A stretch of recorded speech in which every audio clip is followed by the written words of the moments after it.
Hi everyone, welcome to Adbhuth Batch. This is Palak Rakhiani, your English educator.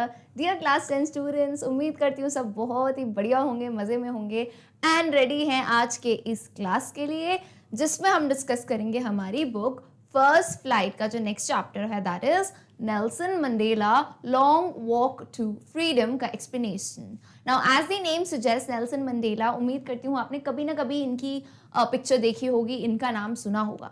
Now interestingly ये जो particular story है ना, ये जो चैप्टर है, दिस इज एन ऑटोबायोग्राफी. एक ऑटोबायोग्राफी क्या होती है? किसी भी इंसान की आत्मकथा, यानी अपनी लाइफ के बारे में जो इंसान खुद बताता है कि क्या क्या उनकी लाइफ में हुआ, तो उसे कहते हैं autobiography. And Nelson Mandela as the name suggest he is one of the greatest personalities and ये बहुत ही बड़ा एक जो कह सकते हैं ना साउथ अफ्रीका में एक बहुत ही बड़ा चेंज लेके आए थे. अब वो सब क्या है यहाँ बता दूंगी तो क्या मजा रहेगा, तो पूरे चैप्टर में हम इसे डिस्कस करेंगे. सो आइए बिगिन करते हैं सेशन को. Now as the name suggest long walk to freedom. अब लॉन्ग वॉक का मतलब क्या होता है? बहुत लंबा चलना. फ्रीडम यानी आज़ादी. तो जैसे अगर हम अपने देश भारत की बात करें तो कैसे हमारे जो स्वतंत्रता सेनानी हैं, इतने सारे लीडर्स हैं एंड नॉट ओनली लीडर्स, देखो कुछ लोगों के नाम हमें पता है, कुछ के नाम शायद जो है ना इतिहास में छपे नहीं हो, लेकिन सबका रोल रहा है कहीं ना कहीं फ्रीडम के लिए. एंड कैसे if you ever talk to your great grand parents, आप पर दादा दादी या नाना नानी से बात करें ना, तो वो बताते हैं कि उस टाइम में क्या हुआ करता था, कितने प्रॉब्लम्स आते थे जब अंग्रेज़ों का शासन था. तो सिमिलरली जैसे इंडिया की भी एक स्टोरी है, वैसे ही साउथ अफ्रीका की भी स्ट्रगल की अपनी स्टोरी है. तो इसकी हम शुरुआत करते हैं. And now before you read, यानी आप पढ़ाई शुरू करें उससे पहले आपको कुछ पॉइंट दिए गए हैं, तो इसको पढ़ लेते हैं. येट अगेन आई रिमेंबर कि मैम हर बार हम जो है एक नए चैप्टर में नया वर्ड ऑफ द डे पढ़ते हैं, लेकिन यहाँ पे मैंने वर्ड ऑफ द डे उस वक्त नहीं बताया, लेकिन अभी बताऊंगी क्योंकि इस पर्टिकुलर लेसन में काफ़ी सारी डिटेल्स हैं. You know it's just like you are studying political science का चैप्टर आप पढ़ रहे हो या फिर आप हिस्ट्री से रिलेटेड कुछ पढ़ रहे हो, राइट? तो इसमें काफ़ी सारे टर्मिनोलॉजी यूज़ किए हैं, तो इसलिए मैंने जो है ना खुद सोच के एक अलग से वर्ड ऑफ द डे नहीं दिया, लेकिन यहाँ पे आपको काफ़ी सारे न्यू वर्ड्स ऑलरेडी सीखने को मिलेंगे. तो शुरुआत करते हैं नंबर 1 से, जैसे आपका ये बहुत ही इंपॉर्टेंट वर्ड है इस पूरे लेसन में, दैट इज अपार्थाइड. अब बहुत लोग इसके उच्चारण में, प्रोनाउंसिएशन में गलती करते हैं. इवन आई शुड नॉट से but I have seen a lot of teachers जो भी गलती करते हैं, लेकिन इसका प्रोनाउंसिएशन मैं आपको बताती हूँ. दिस इज नॉट अपार्थीड, यहाँ थ का साउंड नहीं आता है. दिस इज अपा, और यहाँ पे र का भी pronunciation, R is kind of silent. It is apartheid, apartheid. Okay, तो it's like apartheid, apartheid, apartheid. तो इट्स नॉट लाइक अपार्थीड, थ वाला साउंड नहीं आ रहा है. इट्स अपार्थाइड, ये इसका प्रोनाउंसिएशन है. Now what is apartheid? Apartheid is a political system that separates people according to their race. ये क्या है? ये एक ऐसी राजनीतिक व्यवस्था है, पॉलिटिकल सिस्टम है, जिसमें क्या होता है ना, लोगों को जो है भेदभाव किया जाता है. किसके बेस पे? According to their race. अब सबसे पहला सवाल आता है रेस, क्योंकि मैम बचपन से तो रेस में यही पढ़ा है, जहाँ दौड़ लगाते हैं रेस होती है. यहाँ पे रेस का मतलब एक्चुअल में दौड़ नहीं है. यहाँ पे जब हम डिस्क्रिमिनेशन की बात करते हैं ना, सेपरेट करना लोगों को on the basis of race, तो रेस से इनका मतलब बेसिकली होता है कलर, यानी रंग के आधार पे. जैसे गोरे कहते हैं ना कि गोरे अंग्रेज जो हो गए, अंग्रेज कैसे होते हैं? गोरे एंड काले. तो ऐसी मान्यताएं हैं. अब देखो ये मान्यताएं भी इंसान खुद ही बनाता है ना, ये कोई बनी बनाई आई नहीं है, इंसान खुद ही बनाता है. 4 लोग सुनते हैं, उससे 40, फिर 4000, ऐसे करके जो है चीजें बन जाती है. तो ये माना जाता था कि व्हाइट रंग के, जिनका मतलब सिर्फ रंग व्हाइट है, वो हायर माने जाते थे, कि वो हाई क्लास के हैं, उनको ज्यादा अधिकार हैं. एंड जिनका रंग काला है ना, जो ब्लैक दिखते हैं, वो जो है नीची जाति के होते हैं. अब देखो ये क्या है? कलर तो भाई हमको पता है साइंटिफिकली, एक जो पिगमेंट होता है मेलेनिन, उसके बेस पे आता है प्रोटीन, लेकिन यहाँ पे लोगों ने जो है ना अलग मान्यताएं बना दी है. तो इस कारण से पहले जो है बहुत दिक्कतें आती थी. जो वाइट पीपल होते थे वो इवन इंडिया पे हम तो भाई भुगते हुए हैं, तो हमको पता है कि हमारे देश के साथ भी जो ब्रिटिश ने किया था. सिमिलरली जो है ना साउथ अफ्रीका में व्हाइट एंड ब्लैक, इनके बीच में बहुत भेदभाव चलता था एंड ब्लैक्स को बहुत ज्यादा दबाया जाता था.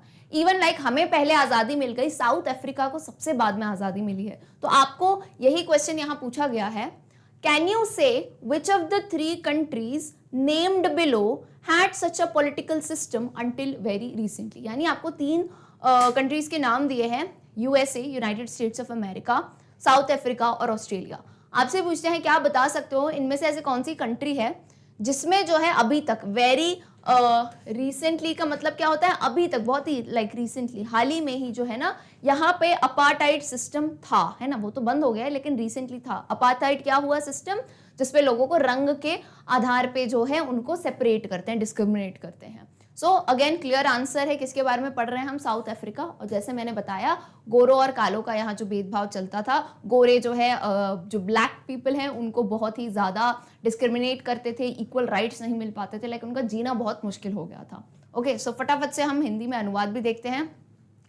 रंग भेद एक ऐसी राजनीतिक व्यवस्था है जो लोगों को उनकी प्रजाति के अनुसार जो है विभाजित करती है। प्रजाति यानी जिस जाति से आते हैं, ऊंची जाति, नीची जाति, गोरा रंग, काला रंग, ठीक है। सो क्या आप बता सकते हैं कि निम्न 3 देशों में से किसमें इस प्रकार की राजनीतिक व्यवस्था हाल तक जारी थी? तो करेक्ट क्या है भाई आंसर, दक्षिण Africa, that is south Africa. Okay, चलिए आगे आते हैं। Have you heard of Nelson Mandela? तो मैंने सभी से यही सवाल पूछा कि क्या आपने कभी नेल्सन मंडेला जी के बारे में सुना है, या आपने जीके में, जनरल नॉलेज में, हिस्ट्री में कभी उनका नाम सुना है? तो मंडेला कौन है?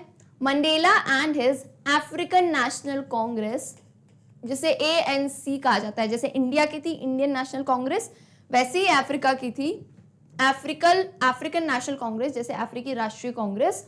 Spend a life time fighting against apartheid. तो मैंने कहा ना, नेल्सन मंडेला ने बहुत जो है बड़ा काम किया है अपने देश के लिए। उन्होंने और उनकी जो पार्टी है नेशनल कांग्रेस जो है, उन्होंने लाइफ टाइम यानी जिंदगी में बहुत सारे साल दिए हैं किसके अगेंस्ट फाइट करने के लिए? अपार्टाइड यानी जो लोगों को जातियों के बेस पे जो है डिस्क्रिमिनेट किया जाता है, प्रताड़ित किया जाता है, उसके लिए इन्होंने बहुत लंबी लड़ाई लड़ी है। Mandela had to spend around 30 years in prison. आप समझते हो, जीवन के अराउंड अप्रॉक्स 30 साल जो है उन्होंने प्रिजन का मतलब क्या होता है, जेल में बिताए हैं। क्यों? क्योंकि वो जो है लोगों के लिए हक के लिए लड़ते हैं। और ऐसा ही होता है, जो इंसान आवाज उठाता है तो क्या समझते हैं उसको दबा दिया जाता है, ये बहुत ज्यादा होता है। तो उन्होंने आवाज उठाई इस जो है ये गलत नीति जो चल रही थी, तो इस कारण से उनको ऐसा नहीं है कि सब कुछ आसानी से हो गया, उन्हें इतने टाइम तक जेल में भी रहना पड़ा। लेकिन होता है ना कि अंत भला तो सब भला, and if you are doing the right thing, अगर आप जीवन में सही चीज कर रहे हो ना, तो एट लास्ट थोड़ा टाइम लग सकता है लेकिन आपको जीत जरूर मिलती है। तो ऐसा ही हुआ। Finally democratic elections were held in south Africa in 1994 and Mandela became the first black president of a new nation. यानी फाइनली जो है साउथ अफ्रीका में 1994 में, हमारी आज़ादी के भी बाद में जो है डेमोक्रेटिक इलेक्शंस हुए। डेमोक्रेटिक यानी लोकतांत्रिक जो है वहां पे चुनाव हुए। अब क्योंकि हम इंडिया से है ना, तो हमारे लिए डेमोक्रेसी बड़ी हमको इजी सी लगती है। हमको लगता है अरे डेमोक्रेसी तो होती है हर जगह, लेकिन ऐसा नहीं है। लोग जो है ना कितने टाइम तक जो है इन राजाओं के शासन में, गोरे लोगों के शासन में रहते थे। तो जैसे आज हम सब कुछ फ्रीली कर पाते हैं ना, जैसे हम उस चीज़ का इंपॉर्टेंस नहीं समझते हैं। आज जो आप आराम से घूम फिर पा रहे हो, आप अपने मनपसंद की चीज़ें कर पा रहे हो, फ्रीडम टू स्पीच है, यानी आपको कोई चीज़ सही नहीं लगती है तो कोर्ट में लोग केस कर देते हैं। Everything you can do, right? आप अपने हिसाब से कर सकते हो, दैट इज डेमोक्रेसी। तो फाइनली साउथ अफ्रीका को भी 1994 में डेमोक्रेटिक वहां पे चुनाव हुए, यानी लोग अपनी पसंद से अपना नेता चुन सकते। एंड नेल्सन मंडेला जो है, क्योंकि वो खुद ब्लैक कम्युनिटी से बिलोंग करते हैं, तो वो एक नया नेशन क्यों कहा गया है भाई? क्योंकि पहले जब किसी चीज तक कोई घिरा रहता है तो वो ये था ना कि वाइट जो है रूल करते थे, लेकिन अब एक नई जो है नेशन का, एक नई राष्ट्र का जो है उद्धार हुआ है। और तभी जो है हम कह सकते हैं कि नेल्सन मंडेला जो है फर्स्ट ब्लैक प्रेसिडेंट बने साउथ अमेरिका को, के राष्ट्रपति बने वो। तो आइए अनुवाद देखते हैं। क्या आप नेल्सन मंडेला के विषय में सुन चुके हैं? सो मंडेला व उनकी अफ्रीकन राष्ट्रीय कांग्रेस ने रंग भेद के खिलाफ लड़ने में अपना जीवन व्यतीत कर दिया। मंडेला को 30 वर्ष जेल में व्यतीत करने पड़े थे। अंततः यानी फाइनली 1994 में दक्षिण अफ्रीका में लोकतांत्रिक चुनाव कराए गए एंड जो है मंडेला नए देश के पहले अश्वेत राष्ट्रपति बने, ब्लैक प्रेसिडेंट वो बने। ओके, सो आई थिंक सबको आइडिया लग गया होगा। लॉन्ग वॉक टू फ्रीडम, ये जो इनकी ऑटोबायोग्राफी है उसमें से थोड़ा एक्सट्रैक्ट पूरी ऑटोबायोग्राफी नहीं है ये, उसमें से थोड़ा एक्सट्रैक्ट लिया गया है जिसके बारे में हम पढ़ेंगे कि क्या जो है वहां पे सिचुएशन रही थी। Now in this extract from his autobiography, जैसे मैंने आपको बताया ऑटोबायोग्राफी क्या होती है, उनकी जो है आत्मकथा, उनकी जो जीवनी है उसमें से एक एक्सट्रैक्ट का बेसिकली मतलब क्या होता है, कोई अंश लेना किसी से, है ना, किसी का भाग लेना, यानी कुछ टुकड़ा उठा लेना। So in this extract from his autobiography long walk to freedom, Mandela speaks about a historic occasion, यानी इस ऑटोबायोग्राफी के इस अंश में से मंडेला जो है ना वो क्या बताते हैं, एक ऐतिहासिक अवसर के बारे में बता रहे हैं जो उनकी लाइफ में हुआ था। सो क्या है यहाँ पे ऐतिहासिक अवसर, दी इनॉग्रेशन, इनॉग्रेशन वर्ड तो सुना होगा, उद्घाटन होता है ना, किसी की नई शॉप खुलती है या कुछ नया आउटलेट खुलता है, तो दी इनॉग्रेशन नाम दिया है यहाँ पे। So can you guess what the occasion might be, तो जरा दिमाग लगाओ ना, इनॉग्रेशन तो किस ओकेजन, किस अवसर की बात हो रही होगी यहाँ पे। तो check your guess with this news item from the BBC of 10th May 1994, यानी BBC आई होप सबको पता है, ब्रिटिश ब्रॉडकास्टिंग काउंसिल, यानी बहुत टाइम से ये पुराना न्यूज़ चलती आ रही है, तो वहाँ के जो है न्यूज़पेपर में जो है ये छपा था क्या, 10th मई 1994 आर्टिकल छपता है ना, कहीं कोई बड़ी न्यूज़ होती है, तो 10 मई 1994 को ऐसा क्या हुआ था जो कि BBC में छपा था, एंड मंडेला जिनकी बात कर रहे हैं अपनी ऑटोबायोग्राफी में। तो वैसे तो मुझे लग रहा है ऑफकोर्स सी बात है, क्योंकि उन्हें आज़ादी मिली थी, डेमोक्रेटिक इलेक्शंस हुए थे, तो उसी की बात होगी। तो फाइनली जो है हम अपने इस लेसन की शुरुआत करते हैं, जिसमें आपको ये दिख रहा है कि ये BBC का न्यूज़ आइटम है, ठीक है, जैसे अखबार में छपता है ना, तभी हमने इसको एक प्रॉपर जो है बॉक्स में डाल के रखा है। क्या है शुरुआत उसकी, क्या है heading, Mandela becomes south Africa first black president. तो ये थी BBC न्यूज़ की एक फर्स्ट हेडलाइन कि फाइनली जो है साउथ अफ्रीका को आज़ादी मिल गई है and Nelson Mandela South Africa के पहले ब्लैक राष्ट्रपति बन चुके हैं। Nelson Mandela has become South Africa's first black president after more than 3 centuries of white rule. 3 century, समझते हो एक सेंचुरी कितनी होती है, अब भाई इंडियन है, क्रिकेट वाले हैं हम, तो सेंचुरी तो पता है, सेंचुरी यानी 100, तो 3 centuries यानी अराउंड 300 सालों तक भाई वाइट का यानी गोरों का राज रहा था वहां पे, वो अपनी मनमानी करते थे, अपनी चलाते थे, और 300 साल बाद फाइनली जो है एक ब्लैक प्रेसिडेंट आए, Nelson Mandela. Mister Mandela's African national Congress, या जिसे ANC भी कहते हैं, party von 252 of the 400 seats in the first democratic elections of South Africa's history। तो सबको पता है सीटें होती हैं, है ना, तो जैसे 400 सीट्स थी ना, उसमें से मंडेला जी की जो पार्टी है, जैसे अपने अभी पार्टीज होती है ना अलग अलग, तो मंडेला जी की जो पार्टी है ANC, उन्होंने 400 में से 252 सीट्स जीत ली। अब बताओ आधी से ज्यादा हुई ना, आधी सीट कितनी होती, 400 का आधा 200, तो 200 से भी ज्यादा जीत ली, यानी जो है ये ज्यादा इनका रेशो आया, तो विच मीन्स ये अल्टीमेटली जो है जीत गए इलेक्शंस, पहले डेमोक्रेटिक इलेक्शंस। ना अनुवाद पढ़ते हैं हिंदी में।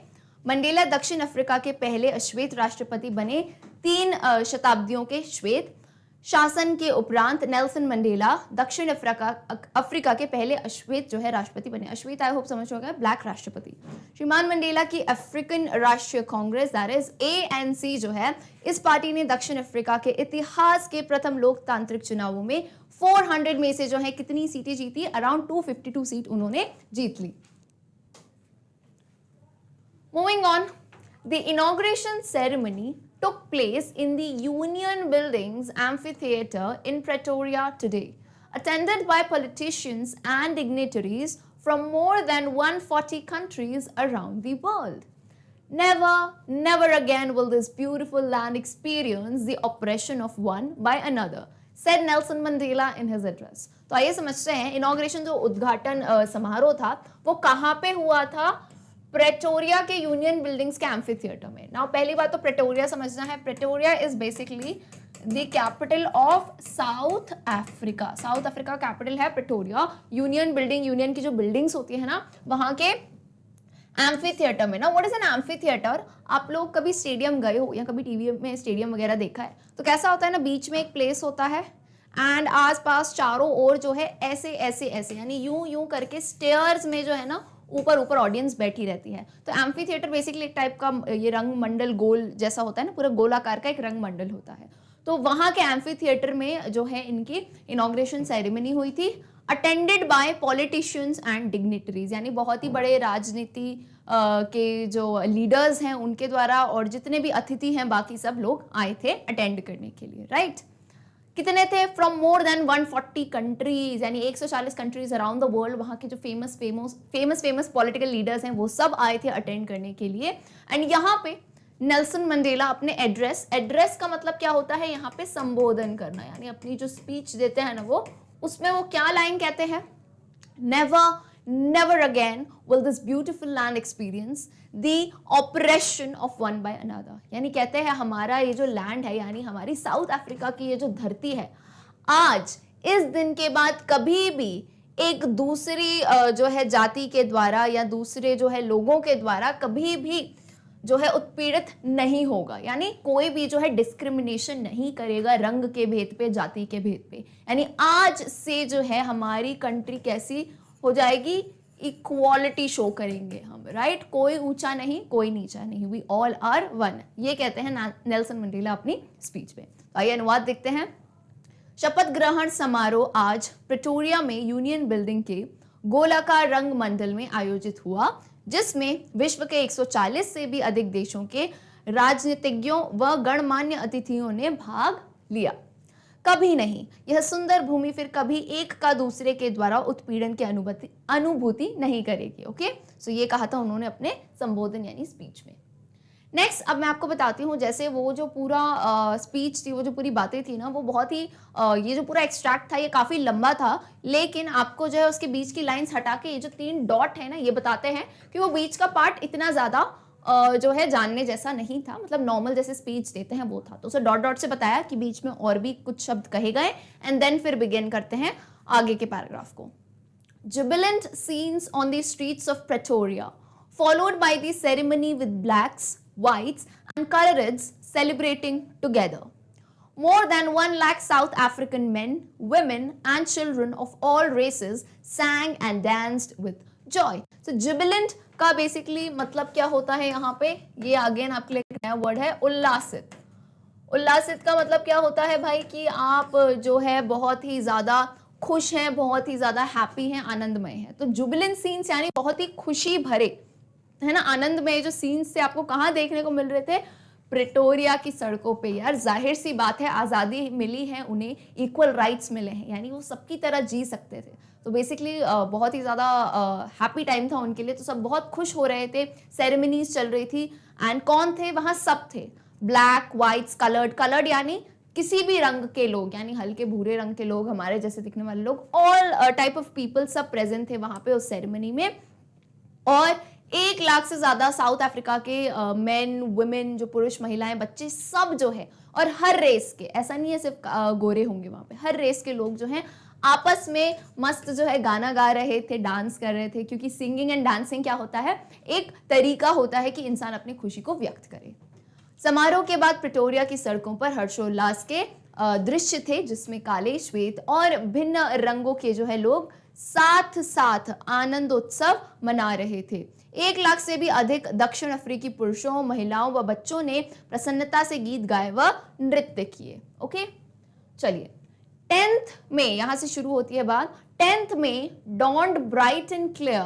For the past few days, I had been pleasantly beset by dignitaries and world leaders who were coming to pay their respects before the inauguration. यानी अब आप देखोगे यहाँ पे TENTH 10th में कैपिटल में क्यों लिखा है? क्योंकि एक ये बहुत ही इंपॉर्टेंट डे था 10th में 1994, क्योंकि जिस दिन साउथ अफ्रीका में इतने सालों बाद पहली बार डेमोक्रेटिक इलेक्शंस हुए थे। तो 10th में डॉन्ड का मतलब क्या होता है? डॉन आपने मतलब सुना है, DAWN डॉन का मतलब होता है सवेरा, है ना। सवेरा हम कब कहेंगे? सवेरा हम तब कहते हैं जब भाई अंधेरे से जो है उजाला आता है, रोशनी आना। तो बेसिकली ये कहते हैं 10 मई जो है एक ऐसा सवेरा आया, एक उजाले जैसा, bright and clear. For the past few days, पिछले कुछ दिनों से जो है, आई वॉज प्लेजेंटली बिसाइड, यानी विश्व के जो नेता है उनका सुख पूर्वक वो वेलकम कर रहे थे, बहुत खुश हो रहे थे, राइट। उनको रिस्पेक्ट दे रहे थे। तो विश्व भर से लोग आए थे, राइट, नेता आए थे बड़े बड़े, तो उनके साथ जो है वो घुल मिल रहे थे, बातचीत कर रहे थे, लोग उनकी सराहना कर रहे थे कि कैसे आपने देश के लिए जो है बहुत कुछ अच्छा किया है, राइट। सो एक दूसरे को सम्मान जो है दे रहे थे। सो 10 मई को चमकीले व स्वच्छ दिन का उदय हुआ। उदय, डॉन यानी सवेरा होना या उदय होना। पिछले कुछ दिनों से मैं सुखपूर्वक विशिष्ट जनों व विश्व नेताओं से घिरा हुआ था जो कि शुभ आरंभ से पूर्व अपना सम्मान प्रकट करने आ रहे थे। The inauguration would be the largest gathering ever of international leaders on South African soil। यानी इतने सालों बाद जो है साउथ अफ्रीकन सॉइल यानी साउथ अफ्रीकन की जो धरती है वहां पे जो इनॉग्रेशन सेरेमनी थी, ये one of the largest gathering होगी। गैदरिंग यानी क्या होता है? सम्मेलन। इंटरनेशनल लीडर्स यानी अंतरराष्ट्रीय स्तरों से अलग अलग देशों से उनके जो लीडर्स थे, नेता थे, वो सब आए थे। तो ये माना जाता था कि वो one of the most largest, सबसे ज्यादा जो है वहां पे गैदरिंग हुई थी। These ceremonies took place in the lovely sandstone amphitheater formed by the Union Buildings in Pretoria। तो जैसे हमने बात की प्रेटोरिया की यूनियन बिल्डिंग्स में जो एम्फीथिएटर, जैसे आपको यहाँ पिक्चर में दिख रहा है, कुछ इस टाइप से यूं स्टेयर्स से ऊपर ऊपर जाता रहता है और पूरा गोल होता है आकार में। तो वो सेरेमनी कहाँ पे हुई थी? Lovely sandstone. सैंडस्टोन बेसिकली बलुए का पत्थर टाइप का होता है, तो उससे बता रहे थे कि इस पत्थर से बना हुआ वो पूरा एक एम्फीथिएटर था। उद्घाटन समारोह दक्षिणी अफ्रीका भूमि पर अंतरराष्ट्रीय नेताओं का विशालतम संगम होगा। औपचारिक सार्वजनिक समारोह प्रेटोरिया में यूनियन बिल्डिंग द्वारा बलुआ पत्थर से बनाए गए सुंदर गोलाकार रंगमंडल में आयोजित किया था। For decades, this has been the seat of white supremacy, and now it was the site of a rainbow gathering of different colors and nations for the installation of South Africa's first democratic non-racial government। तो काफी सालों से जो है white यानी श्वेत को कहते हैं, है ना, ब्लैक यानी काला, व्हाइट यानी श्वेत। तो इतने सालों से, डेकेड से जो है व्हाइट सुप्रीमेसी, सुप्रीमेसी आता है सर्वोच्च, यानी ये खुद को सबसे हाईएस्ट मानते थे। किस बेस पे? टैलेंट वैलेंट के बेस पे नहीं, सिर्फ अपने रंग के बेस पे। तो इतने सदियों से जो है व्हाइट सुप्रीमेसी चल रही थी, और अब जो है आप देखते वहां पे अफ्रीका में अ साइट ऑफ रेनबो। रेनबो क्या होता है भाई? सतरंगी, यानी हर रंग के लोग। अब कोई भी भेदभाव नहीं था वहां पे, हर कलर के लोग जो हैं वहां पे थे, हर नेशन के लोग वहां पे थे। फॉर दी इंस्टॉलेशन, इंस्टॉलेशन का मतलब क्या होता है? जैसे आप देखते हो ना कंप्यूटर में कुछ इंस्टॉल करते हो, यानी किसी का स्थापना करना। So for the installation of South Africa, क्यों आए थे वो सब मिलजुल के? एक साथ दिखाने के लिए, एक संगठन कि हम है लोकतांत्रिक यानी डेमोक्रेटिक नॉन रेशियल गवर्नमेंट, यानी ऐसी गवर्नमेंट जिसमें जो है रंग के बेसिस पे कोई भी भेदभाव नहीं होंगे, राइट। लोग अपने टैलेंट के बेसिस पे वहां पे पहुंच सकते हैं। So non racial government. दशकों तक यह श्वेत सर्वोच्चता की सीट रही थी, और अब यह दक्षिण अफ्रीका की प्रथम लोकतांत्रिक व गैर जातीय सरकार की स्थापना के लिए विभिन्न रंगों की व राष्ट्रों की इंद्रधनुषीय सभा का स्थल थी, राइट। तो वो एक अलग ही नजारा था, फ्रीडम थी, लोग खुश थे, सब वहां पहुंचे थे। नाउ यहाँ पे कौन कहते हैं? नेल्सन मंडेला कहते हैं, on that lovely autumn day आई कौन है यहाँ पे? मंडेला, क्योंकि ये उनकी आत्मकथा है, उनकी जीवनी है जो उन्होंने खुद लिखी है। तो आई से उनका तात्पर्य है खुद से, यानी मंडेला से। On that lovely autumn day I was accompanied by my daughter Zenani. Accompanied यानी उनका साथ किसने दिया था, और वो दिन कैसा बताया है?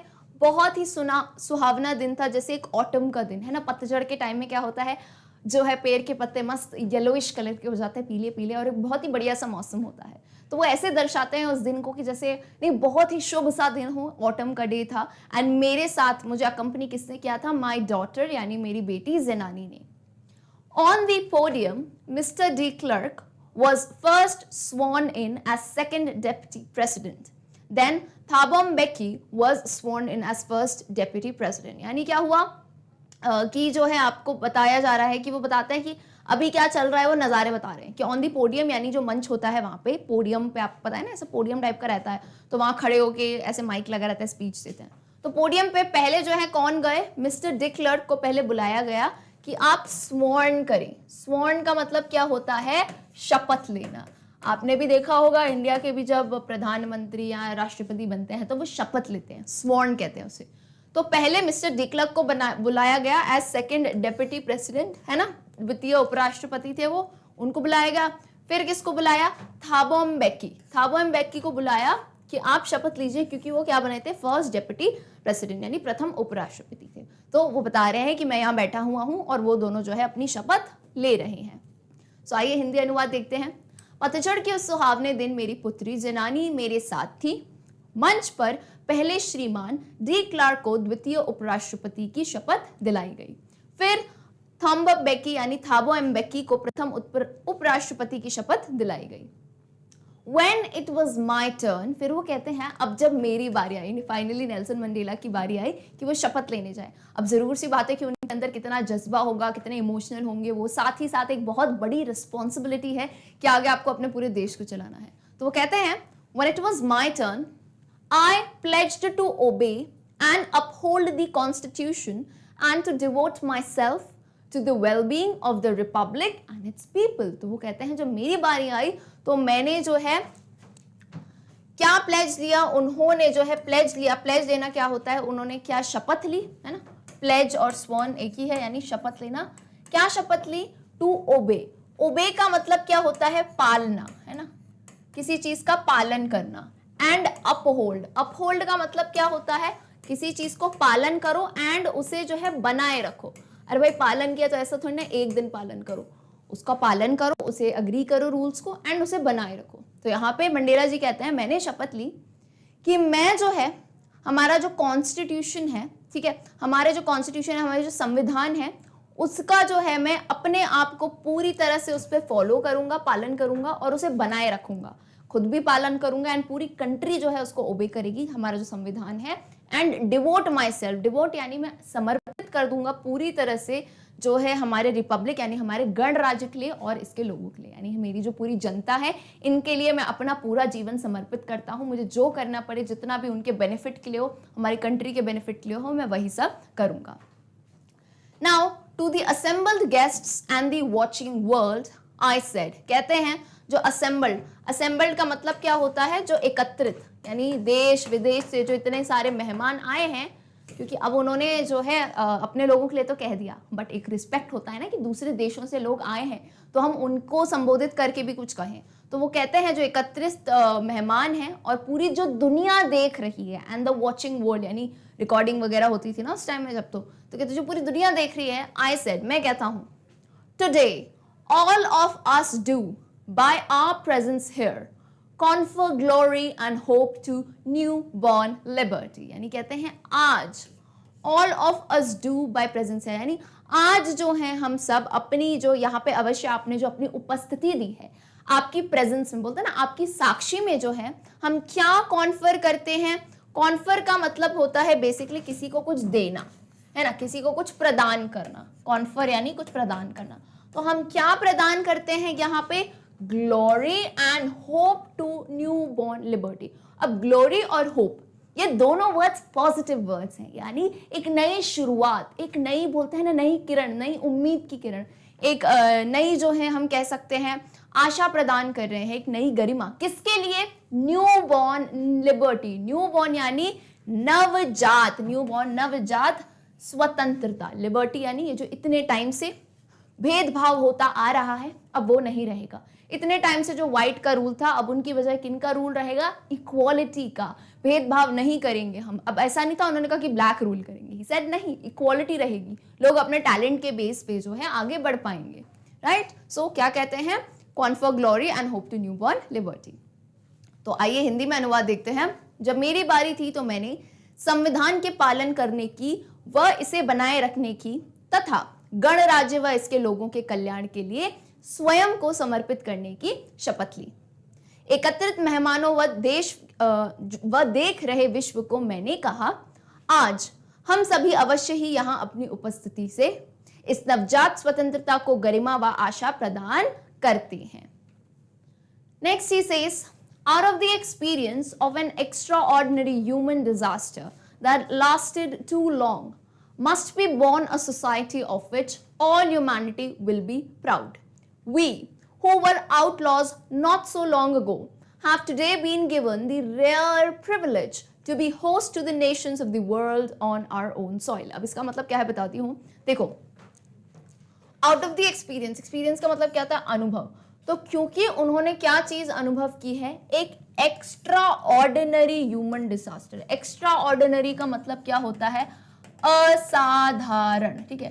असाधारण, असाधारण क्यों कहा गया है कि ये चीज होनी नहीं चाहिए। मतलब कभी कभार प्रैक्टिकली सुन के लगता है ना यार, रेस के, जातियों के बेस पे, कलर के बेस पे कौन ही जो है, क्या डिस्क्रिमिनेशन है, तो साइंटिफिक चीजें, इसमें डिस्क्रिमिनेशन की तो कोई बात नहीं है।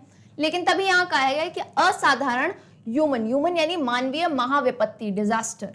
कौन सा था ये, रेशियल डिस्क्रिमिनेशन की बात कर रहे हैं वो, है ना, कि रेस के भेद, बेस पे जो भेदभाव है उसकी बात कर रहे हैं। कौन सा disaster, racial discrimination that lasted too long, जो कि इतने लंबे समय तक बात कही गई थी ना, अराउंड 300 साल तक वो टिक गया था।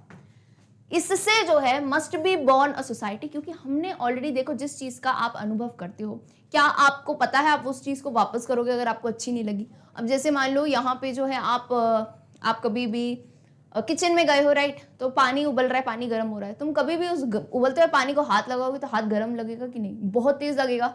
तो मुझे बात बताओ, अगली बार आप बेवकूफ़ी करोगे, आप देखो गर्म पानी खुद हाथ डालने जाओगे, बोले नहीं मैम, अब तो अनुभव हो गया कि ये चीज़ बिल्कुल ही हमारे लिए हानिकारक है।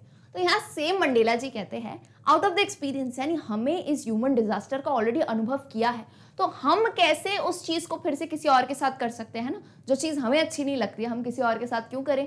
तो वही कहा कि इसके बाद जो है ना, एक ऐसे समाज उजागर होगा, एक ऐसा समाज का जन्म होगा जिसमें ह्यूमैनिटी विल बी प्राउड, यानी मानवता सबसे ऊपर होगी, क्योंकि हमने खुद वो चीजें सही है। आज एज इंडियंस अगर हम कहें, हमने ब्रिटिश शासन, हमने, हमारे पूर्वजों ने देखा था, राइट, तो इसके बाद इंडिया में हमको क्या सीख मिलती है, ह्यूमैनिटी की, कि भाई ह्यूमंस रहो, हमें भी कोई शौक नहीं कि हम किसी और देश पे जाके जो है उन पे राज करें, क्योंकि हम सह चुके हैं वो चीजें। तो ह्यूमैनिटी मेंटेन होनी चाहिए। तो बहुत ही अच्छी बात यहाँ पे कहते हैं नेल्सन मंडेला, राइट।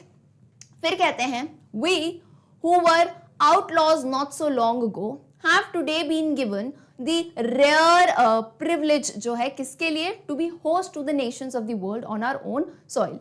आउटलॉस का यहाँ पे मतलब क्या होता है, आउटलॉस का मतलब आपने हिंदी वर्ड सुना होगा यहाँ पे, जिसे हम कहते हैं बहिष्कृत, है ना। बहिष्कृत हो जाना यानी क्या होता है ना, कोई कंट्री को, जैसे अब जैसे वाइट का रूल था यहाँ पे, तो दूसरी कंट्रीज जो है ना उन्हें फिर बहिष्कृत कर देती है कि भाई यहाँ पे तो इन लोग का शासन है, तो हम इनसे ट्रेडिंग भी क्या करें, डील्स भी क्या करें। होता है ना कोई कंट्री, जैसे आप मान लो कि कुछ कुछ कंट्रीज हैं, जैसे अभी भी है पाकिस्तान हो गई, ये कंट्रीज तो जो सही टर्म्स पे नहीं रहती हैं, तो जनरली बाकी कंट्रियां क्या करती हैं, उनके अपोज हो जाती हैं कि भाई हम तुम्हारे साथ डीलिंग क्यों करें, तुम जब खुद की कंट्री में शांति मेंटेन नहीं कर पा रहे हो तो दूसरों को कैसे। तो इस टाइप से बताते थे कि साउथ अफ्रीका कि इतने टाइम तक हमें जो बहिष्कृत कर दिया गया था, आज जो है हमें रेयर प्रिविलेज जो है, रेयर प्रिविलेज यानी क्या होता है, बहुत ही दुर्लभ एक अधिकार मिला है, बहुत ही रेयर जो है, कि हम इतने सारे नेशंस को अपनी धरती पे, अपनी मिट्टी पे आज होस्ट कर पा रहे हैं। यानी क्योंकि अंतरराष्ट्रीय स्तर पे इतने सारे नेता आए थे, तो बड़े ही खुश थे कि फाइनली जो है हम सबको बुला पा रहे हैं, अपनी धरती, अपना लैंड दिखा पा रहे हैं कि हमें भी कितना पोटेंशियल है। एक असाधारण मानवीय महाविपत्ति जो बहुत ही लंबी चली, उनके अनुभवों से एक ऐसे समाज का जन्म होना चाहिए जिस पर सारी मानवता को गर्व होगा। हम जो अधिक समय पहले की बात नहीं है, बहिष्कृत थे, को आज हमारी अपनी भूमि पर विश्व के राष्ट्रों का मेजबान बनने का दुर्लभ अधिकार दिया गया है। तो ये सब वो अपनी स्पीच के टाइम वहां पे बोल रहे थे। Then he says, we thank all of our distinguished international guests for having come to take possession with the people of our country of what is, after all, a common victory for justice, for peace, for human dignity। तो वो कहते हैं कि हम जो है जितने भी हमारे इंटरनेशनल, अंतरराष्ट्रीय गेस्ट्स आए हैं, डिस्टिंग्विश्ड यानी अलग अलग जगहों से, है ना, विभिन्न प्रकार के जो गेस्ट जहाँ जहाँ से भी आए हैं, तो उन्हें जो है मैं बताऊंगा कि आप जो यहाँ पे आए हैं फाइनली, तो उसके लिए हमारे जो लोग हैं, इट्स नॉट कि सिर्फ ये साउथ अफ्रीका की जीत है, ये किसकी जीत है, ये इंसानियत की जीत है, ये शांति की जीत है, इजंट इट, ह्यूमन डिग्निटी की, जस्टिस की, सच्चाई की। तो क्योंकि किसी भी कंट्री से आप बिलोंग कर रहे हो, हैं तो हम सब ह्यूमंस ही, तो कहीं ना कहीं it is the win for human dignity. हम अपने सभी विशिष्ट अंतर्राष्ट्रीय मेहमानों का अपने देश के लोगों की आखिरकार न्याय के लिए, शांति के लिए व मानवीय गरिमा के लिए हुए एक साझी जीत में साथ देने आने के लिए धन्यवाद जो है ज्ञापित करती हैं। Okay, next, we have at last achieved our political emancipation. We pledge ourselves to liberate all our people from the continuing bondage of poverty, deprivation, suffering, gender and other discrimination. यानी यहाँ पे फिर मंडेला जी कहते हैं हमने जो है finally अपनी जो पॉलिटिकल अधिकार संपन्नता जो है प्राप्त कर ली है, समाप्त बिल्कुल ही उसको जो है ना हमने प्राप्त कर लिया है कि कैसे हम पॉलिटिकली आसपास जो है हमारे जितने भी लोग हैं, चाहे वो काले हों, गोरे हों, दूसरे रंग के हों, जो भेदभाव होता आ रहा था उसको फाइनली हमने एंड कर दिया। यानी हमारी जो राजनीति थी वो एक प्रॉपर स्तर पे आ चुकी है जहां से एक प्रॉपर गवर्नमेंट फॉर्म होगी। देखो, अनटिल एंड अनलेस एक प्रॉपर गवर्नमेंट नहीं होगी तो हर सेक्टर के लोगों का भला कैसे हो पाएगा, चाहे वो अमीर हो, गरीब हो, इतने बड़े बड़े देश होते हैं, कोने कोने में तक पहुंचना है। तो वही वो कहते हैं ये चीज हमने प्राप्त कर ली है और कहते हैं वी प्लेज, यानी हम ये शपथ लेते हैं कि हम जो है लोगों को हर चीज से आजादी देंगे। कैसी आजादी? आजादी from the bondage of poverty. किसके बंधन से? एक तो गरीबी के, है ना, गरीबी के बंधन से, पॉवर्टी से आजादी देंगे। और किससे आजादी देंगे? डिप्राइवेशन। डिप्राइवेशन का डिप्राइव वर्ड आपने सुना है? डिप्राइव का मतलब होता है किसी चीज से वंचित हो जाना। तो डिप्राइवेशन यानी वंचितता, यानी कभी आपको किसी चीज में इन्वॉल्व नहीं करना। जैसे देश का कोई इंपॉर्टेंट काम है, वोटिंग हो गई, सबसे मेन चीज तो वोटिंग हो गई, या अपना ओपिनियन रखना, वॉइस रखना, इसमें डिप्राइव हो जाते थे, वंचित हो जाते थे, उससे आजादी देंगे। Suffering, gender and other discrimination, यानी जो भी उनके दुख हैं, जो भी परेशानियां हैं जेंडर के बेस पे कि मेल फीमेल्स के बेस पे चलता था, एंड और भी किसी तरह की भी जो डिस्क्रिमिनेशन है, किसी भी बेस पे भेदभाव होते हैं, आज हम ये शपथ लेते हैं कि हम लोगों को उन सभी चीजों से मुक्त कर देंगे। हमने अंततः अपनी राजनीतिक अधिकार संपन्नता प्राप्त कर ली है। हम अपने सभी लोगों को लगातार जारी जो गरीबी है उसके बंधन से, वंचितता के बंधन से, दुखों से, लिंग व अन्य भेदों से मुक्त कराने की शपथ लेते हैं। Never, never and never again shall it be that this beautiful land will again experience the oppression of one by another. The sun shall never set on so glorious a human achievement. Let freedom reign. God bless Africa. तो वो आखिर में बस क्या कहते हैं? कभी नहीं, कि कभी नहीं, ऐसा पुनः कभी नहीं होगा कि ये सुंदर भूमि पुनः एक दूसरे के द्वारा दमन की अनुभूति करे, यानी ऑपरेशन की, ऑपोजिशन की, दबाव की, राइट। अब कहते हैं कि अब यहां पे क्या होगी? सिर्फ इक्वालिटी होगी। The sun shall never set. The sun shall never set का मतलब क्या होता है? यहाँ पे सूर्य अस्त होना। तो कहते हैं कि इस जो है गौरवशाली मानवीय जो उपलब्धि है, इस पर सूरज कभी भी अस्त नहीं होगा, यानी हमेशा सूरज अस्त नहीं होगा। इससे मतलब क्या है कि हमेशा इक्वालिटी ही बनी रहेगी। ये जो अब उजाला आया है इसका अंधेरा नहीं आएगा। Let freedom reign. Let freedom reign यानी स्वतंत्रता को शासन करने दो। रीन का यहाँ मतलब क्या होता है? शासन करना। God bless Africa. और वो फाइनली कहते हैं कि उनके देश को जो है भगवान का या ईश्वर का आशीर्वाद मिले। नाउ नेक्स्ट वो बताते हैं कि ये सब स्पीच वगैरह हो गई। Then he says, a few moments later we all lifted our eyes in awe as a spectacular array of South African jets, helicopters and troop carriers rode in perfect formation over the Union buildings. So जैसे आप देखते हो India में भी कभी pledge होती है या फिर इंडिपेंडेंस डे होता है, तो कैसे हमारे जो जेट्स, एयरप्लेन्स जो ड्राइव करते हैं वो बढ़िया सा एक नहीं परफॉर्मेंस टाइप देते हैं, अच्छे सी प्रदर्शनी देते हैं। किस चीज के लिए? अपनी कंट्री को जो है और वहां पे जो लोग आए हैं उनको रिस्पेक्ट पेव करने के लिए। कुछ पलों के पश्चात हम सभी ने अपनी आंखें आदर से लिफ्टेड आवर आइज, यानी गर्व से आंखें ऊंची हो जाती है ना। जैसे हम भी कभी अपना इंडिया का फ्लैग देखते हैं तो कितनी गर्व से आंखें ऊंची हो जाती हैं। सिमिलरली वो कहते हैं हमने अपनी आंखें आदर भरे विस्मय से ऊपर आकाश की ओर उठाई, जैसे ही एक भव्य पंक्ति व्यूह रचना में दक्षिण अफ्रीकी जेट विमान जो हो गए, हेलीकॉप्टर्स हो गए, वह सेनावाहक जो हवाई थे, ट्रूप कैरियर्स जो थे, उन जहाजों ने यूनियन बिल्डिंग के ऊपर पूर्णतः सटीक संरचना में गर्जना की। यानी फॉर्मेशंस बनाते हैं अलग अलग, आपने कभी देखा हो तो जैसे एयर में 2-3 प्लेन्स चल रहे हैं, साथ में एक फॉर्मेशन बना रहे हैं, या अपने जो है कंट्री का फ्लैग उसमें बना रहे हैं, बहुत सारी चीजें करते हैं, राइट। तो वही सब देखा उन्होंने।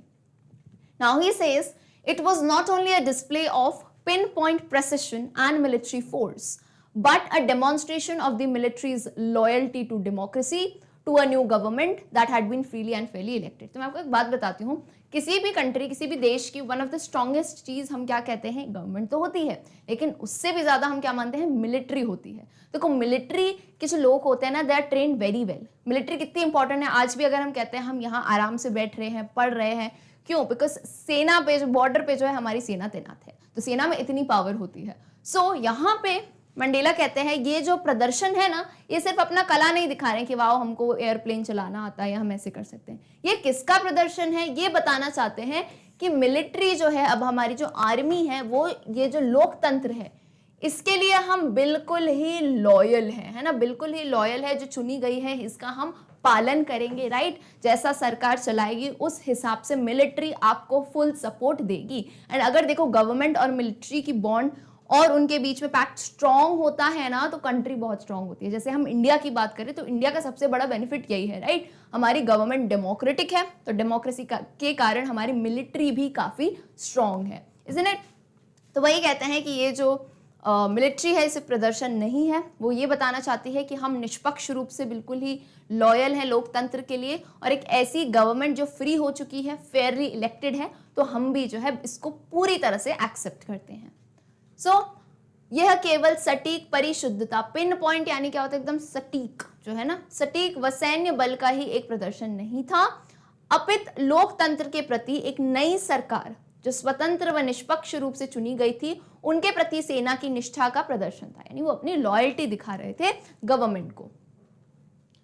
Only moments before, the highest generals of the South African Defense Force and Police, their chests bedecked with ribbons and medals from days gone by, saluted me and pledged their loyalty. तो यहाँ पे Mandela जी बहुत ही मजेदार बात कहते हैं। होता क्या है, जो जनरल्स होते हैं, जनरल्स जैसे आर्मी के जो जनरल्स वगैरह होते हैं ना, तो कहते हैं ओनली मोमेंट्स बिफोर, यानी कुछ टाइम पहले तक, आज़ादी के पहले तक यही वो लोग थे, वो जो है ना, जो मुझे कहीं ना कहीं देख पा रहा हूँ मैं, जिनके बैजेस लगे हुए हैं, राइट, उनकी लॉयल्टी से वो जो है बीडेक्ड का बेसिकली यहाँ मतलब क्या बोलोगे मैम, कितने सारे नए वर्ड्स हैं इस लेसन में, राइट। तो सब वर्ड्स आप ध्यान में रखो। बीडेक्ड का बेसिकली मतलब होता है सजा हुआ, है ना। सो ओनली मोमेंट्स बिफोर, यानी कुछ क्षण पहले ही ये जो हाईएस्ट जनरल्स हैं डिफेंस के, आर्मी के, उनकी चेस्ट यानी छाती पे जो उनके मेडल्स वगैरह आप देखे होंगे ना, जो जनरल्स होते हैं आर्मी के, पुलिस में, एंड सबके मेडल्स वगैरह रहते हैं, तो उनके मेडल्स से from days gone by they saluted me and they placed me, यानी उन्होंने मुझे सल्यूट किया एंड मेरे सामने जो है उन्होंने भी अपनी निष्ठा की, अपनी ईमानदारी की शपथ ली। सो कुछ क्षण पूर्व ही दक्षिण अफ्रीका के रक्षा बल के व पुलिस के उच्चतम जनरलों ने, जिनके बीते दिनों से जो फीते हैं, पदक हैं, उनसे वो सज्जित थे, मुझे सल्यूट किया और अपनी निष्ठा की शपथ ली। नाउ वो कहते हैं एक मजेदार बात जो यहाँ पे एक्चुअल में आती है कि I was not unmindful of the fact that not so many years before they would not have saluted but arrested me. यानी कहते हैं I was not unmindful. Unmindful का बेसिकली यहाँ पे मतलब है अनजान। तो मंडेला कहते हैं यहाँ पे मैं अनजान नहीं था ऑफ द फैक्ट कि कुछ सालों पहले तक ये वही जनरल्स हैं, ये जो इनको सल्यूट दे रहे हैं ना, कुछ सालों पहले तक ये वही जनरल्स हैं जो मुझे सल्यूट नहीं, लेकिन मुझे क्या करते थे, अरेस्ट करते थे, राइट, क्योंकि वो लड़ते थे लोगों की स्वतंत्रता के लिए। तो ये वही आर्मी वाले हैं जो मुझे अरेस्ट करते थे, जेल में डाल देते थे, लेकिन आज वो दिन है कि हम फ्री हो चुके हैं एंड यही मुझे सल्यूट कर रहे हैं। फिर वो कहते हैं finally a शेवरन of Impala jets left a smoke trail of the black, red, green, blue and gold of the new south African flag. तो यहाँ पे वो कहते हैं कि फिर लास्ट में फाइनली क्या हुआ, इम्पाला जेट्स, जेट आपको पता रहते हैं ना कि हर कंट्री के अपने अपने जो विमान होते हैं, राइट, तो उनका जो जेट्स है उसका नाम है ये इम्पाला जेट। इम्पाला वहाँ का एक इंटरेस्टिंग बस यहाँ पे फैक्ट बताती हूँ। इम्पाला नाम बेसिकली साउथ अफ्रीका के एक फेमस एनिमल है, एंटीलोप है एक, यानी मृग जिसे कहते हैं हिंदी में, तो उसका नाम इम्पाला है, तो उसी के नाम पे इन जेट्स का नाम रखा गया। तो कहते हैं फाइनली उन जेट्स से जो है एक शेवरन ने क्या किया, स्मोक ट्रेल, आपने इंडिया का भी फ्लैग का देखा होगा, इंडिपेंडेंस डे और रिपब्लिक डे के दिन जो है ना जेट्स निकलते हैं ना, तो स्मोक ट्रेल, जो पीछे उनके जेट से स्मोक निकलता है ना, जो धुआं निकलता है, उस धुएं से कैसी रेखा बनाई उन्होंने अपने नए झंडे की, नए अफ्रीकन फ्लैग की, जो कि कैसा है, black, red, green, blue and gold colour का, जो कि ये है अफ्रीका का फ्लैग। तो उन्होंने ऊपर बढ़िया ये विमान चल रहा है और उसके पीछे स्मोक से चिन्ह बनते जा रहे हैं, ऐसे कलर्स निकल रहे हैं, like for a new African flag. Okay, all right. Next, the day was symbolized for me by the playing of our two national anthems and the vision of whites singing Nkosi Sikeleli Africa and blacks singing Die Stem, the old anthem of the republic. तो ये काफी important point आता है.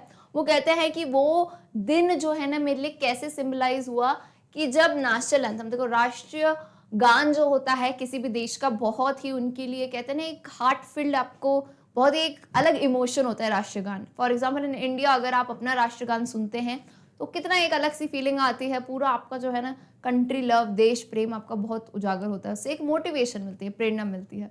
तो वैसे ही Mandela कहते हैं कि उस दिन हमारे जो दो नेशनल एंथम, अब दो क्यों कहे गए, देखिए जब तक वो आज़ाद नहीं हुए थे ना तो वाइट जो गोरे लोग हैं ना उनका ही नेशनल एंथम बजता था मेन, जिसे दाई स्टेम कहते हैं. ठीक है, दाई स्टेम का मतलब होता है द वॉइस, है ना अफ्रीकन में, तो वो था उनका मेन नेशनल एंथम. एंड ये जो आपको नाम दिख रहा है ना, इसको कैसे प्रोनाउंस करोगे, नकोसी सिकलेली अफ्रीका. तो ये एक्चुअली सीक्रेटली ब्लैक जो थे ना, काले लोग, उन लोगों का नेशनल एंथम होता था. ठीक है, तो ये मतलब दबाया जाता था, ये लोग गाते ही नहीं थे, लोगों को पता ही नहीं था, क्योंकि ब्लैक्स का था ना, तो सोचो उनको इतनी फ्रीडम भी नहीं थी कि वो हर कहीं अपना नेशनल एंथम गा सके. लेकिन उस दिन कैसे इतिहास रचा, क्या बदलाव आया कि अब जो है व्हाइट्स सिंगिंग, अब गोरे लोग इनका नेशनल एंथम गा रहे थे, नकोसी सिकलेली अफ्रीका, एंड ब्लैक पीपल जो है दाई स्टेम गा रहे थे. तो इससे क्या होता है, एक इक्वालिटी होती है ना, सेक्युलरिटी आप स्थापित करते हो कि एक सेक्टर दूसरे सेक्टर की चीज को रिस्पेक्ट कर रहा है. तो सिमिलरली व्हाइट्स ने जब ब्लैक का एंथम गाया एंड ब्लैक्स ने व्हाइट का, तो यहाँ पे मंडेला जी को लगा कि इतने सालों से जिस चीज का हमें इंतजार था वो फाइनली हो गई है. सो हमारे दो राष्ट्रगान गाए जाने के कारण यह दिन मेरे लिए प्रतीक बन गया. गोरों को नकासी सिकलेली अफ्रीका गाते हुए देखना व कालों को गणराज्य का पुराना राष्ट्रगान जो है दाई स्टेम गाते हुए देखने से. तो काफी यादगार दिन उनके लिए ये था. Next he says, although that day neither group knew the lyrics of the anthem they once despised, they would soon know the words by heart. तो यहाँ मंडेला जी एक बात और ऐड करते हैं कि भले ही जो है ना उन दोनों ग्रुप्स को एक दूसरे के एंथम बहुत अच्छे से नहीं बताते, क्योंकि सब अपने अपने एंथम गा रहे थे, लेकिन सोचो उस दिन आज़ादी ऐसी थी कि सब कोशिश कर रहे थे. होता है ना कभी कभार गाने की कोई बीट बजती है तो हम हल्की सी लिपसिंग करने की कोशिश करते हैं. तो कहते हैं ऑल्दो उनमें से किसी भी ग्रुप को नहीं पता थे एक दूसरे के ग्रुप के जो लिरिक्स बेसिकली क्या होता है, उसके जो शब्द हैं वो नहीं पता थे, क्योंकि कभी ना कभी एक टाइम ऐसा था जब वो इसे डिस्पाइस का मतलब क्या होता है, इनसे घृणा करते थे आपस में, राइट. क्योंकि नेशनल एंथम भी नहीं पसंद आता है आपको, अगर कोई जो है इतना डिस्क्रिमिनेशन हो तो एक दूसरे के नेशनल एंथम से भी वो घृणा करते थे. लेकिन अब जो है वो कोशिश कर रहे हैं, यानी हम मंडेला जी कहते हैं they would soon know the words by heart. कहते हैं धीरे धीरे जो है सब सही होता जाएगा एंड उन्हें सारे शब्द नेशनल एंथम के बाय हार्ट यानी एकदम दिल से बहुत ही प्रॉपर तरीके से याद हो जाएंगे. On the day of the inauguration, I was overwhelmed with the sense of history. और वो वही कहते हैं उद्घाटन वाला जो ये दिन है ये मेरे लिए इतना महत्वपूर्ण था कि मैं जो है ना इतिहास के जो इन पन्नों से समझ से बिल्कुल अभिभूत हो गया था कि ऐसे इन हिस्ट्री क्या चला आ रहा है और आज क्या हमारा यहाँ पे हमें फाइनली फ्रीडम मिल गई है, क्योंकि लोग आगे के समय तक हमें याद करेंगे, right. In the first decade of the 20th century, यहाँ वो याद करते हुए कहते हैं कि 20th सेंचुरी के पहले डेकेड में, डेकेड का मतलब क्या होता है, डेकेड मीन्स 10 years. तो first 10 years of the 20th century वो कहते हैं a few years after the bitter Anglo Boer war and before my own birth the white skin people of South Africa patched up their differences and erected a system of racial discrimination against the dark skinned people of their own land. यानी यहाँ पे क्या क्या information है, मैंने वही कहा था शुरुआत से ही कि थोड़ा हिस्ट्री से रिलेटेड चीज़ है, तो आपको कॉन्सेप्ट्स यहाँ पे याद रखने हैं. तो कहते हैं कि 20th सेंचुरी के पहले डिकेड में किसके बाद अ few years after the bitter, कौन से वॉर की बात कर रहे हैं ये, एंग्लो बॉयर वॉर. अगर आपने कभी भी इसके बारे में सुना हो, है ना, एंग्लो बॉयर वॉर बेसिकली क्या था, इसमें जो है ना ब्रिटिश, अंग्रेज और साउथ अफ्रीका के ही बॉयर बेसिकली किसानों को कहते थे, ठीक है, फार्मर्स को.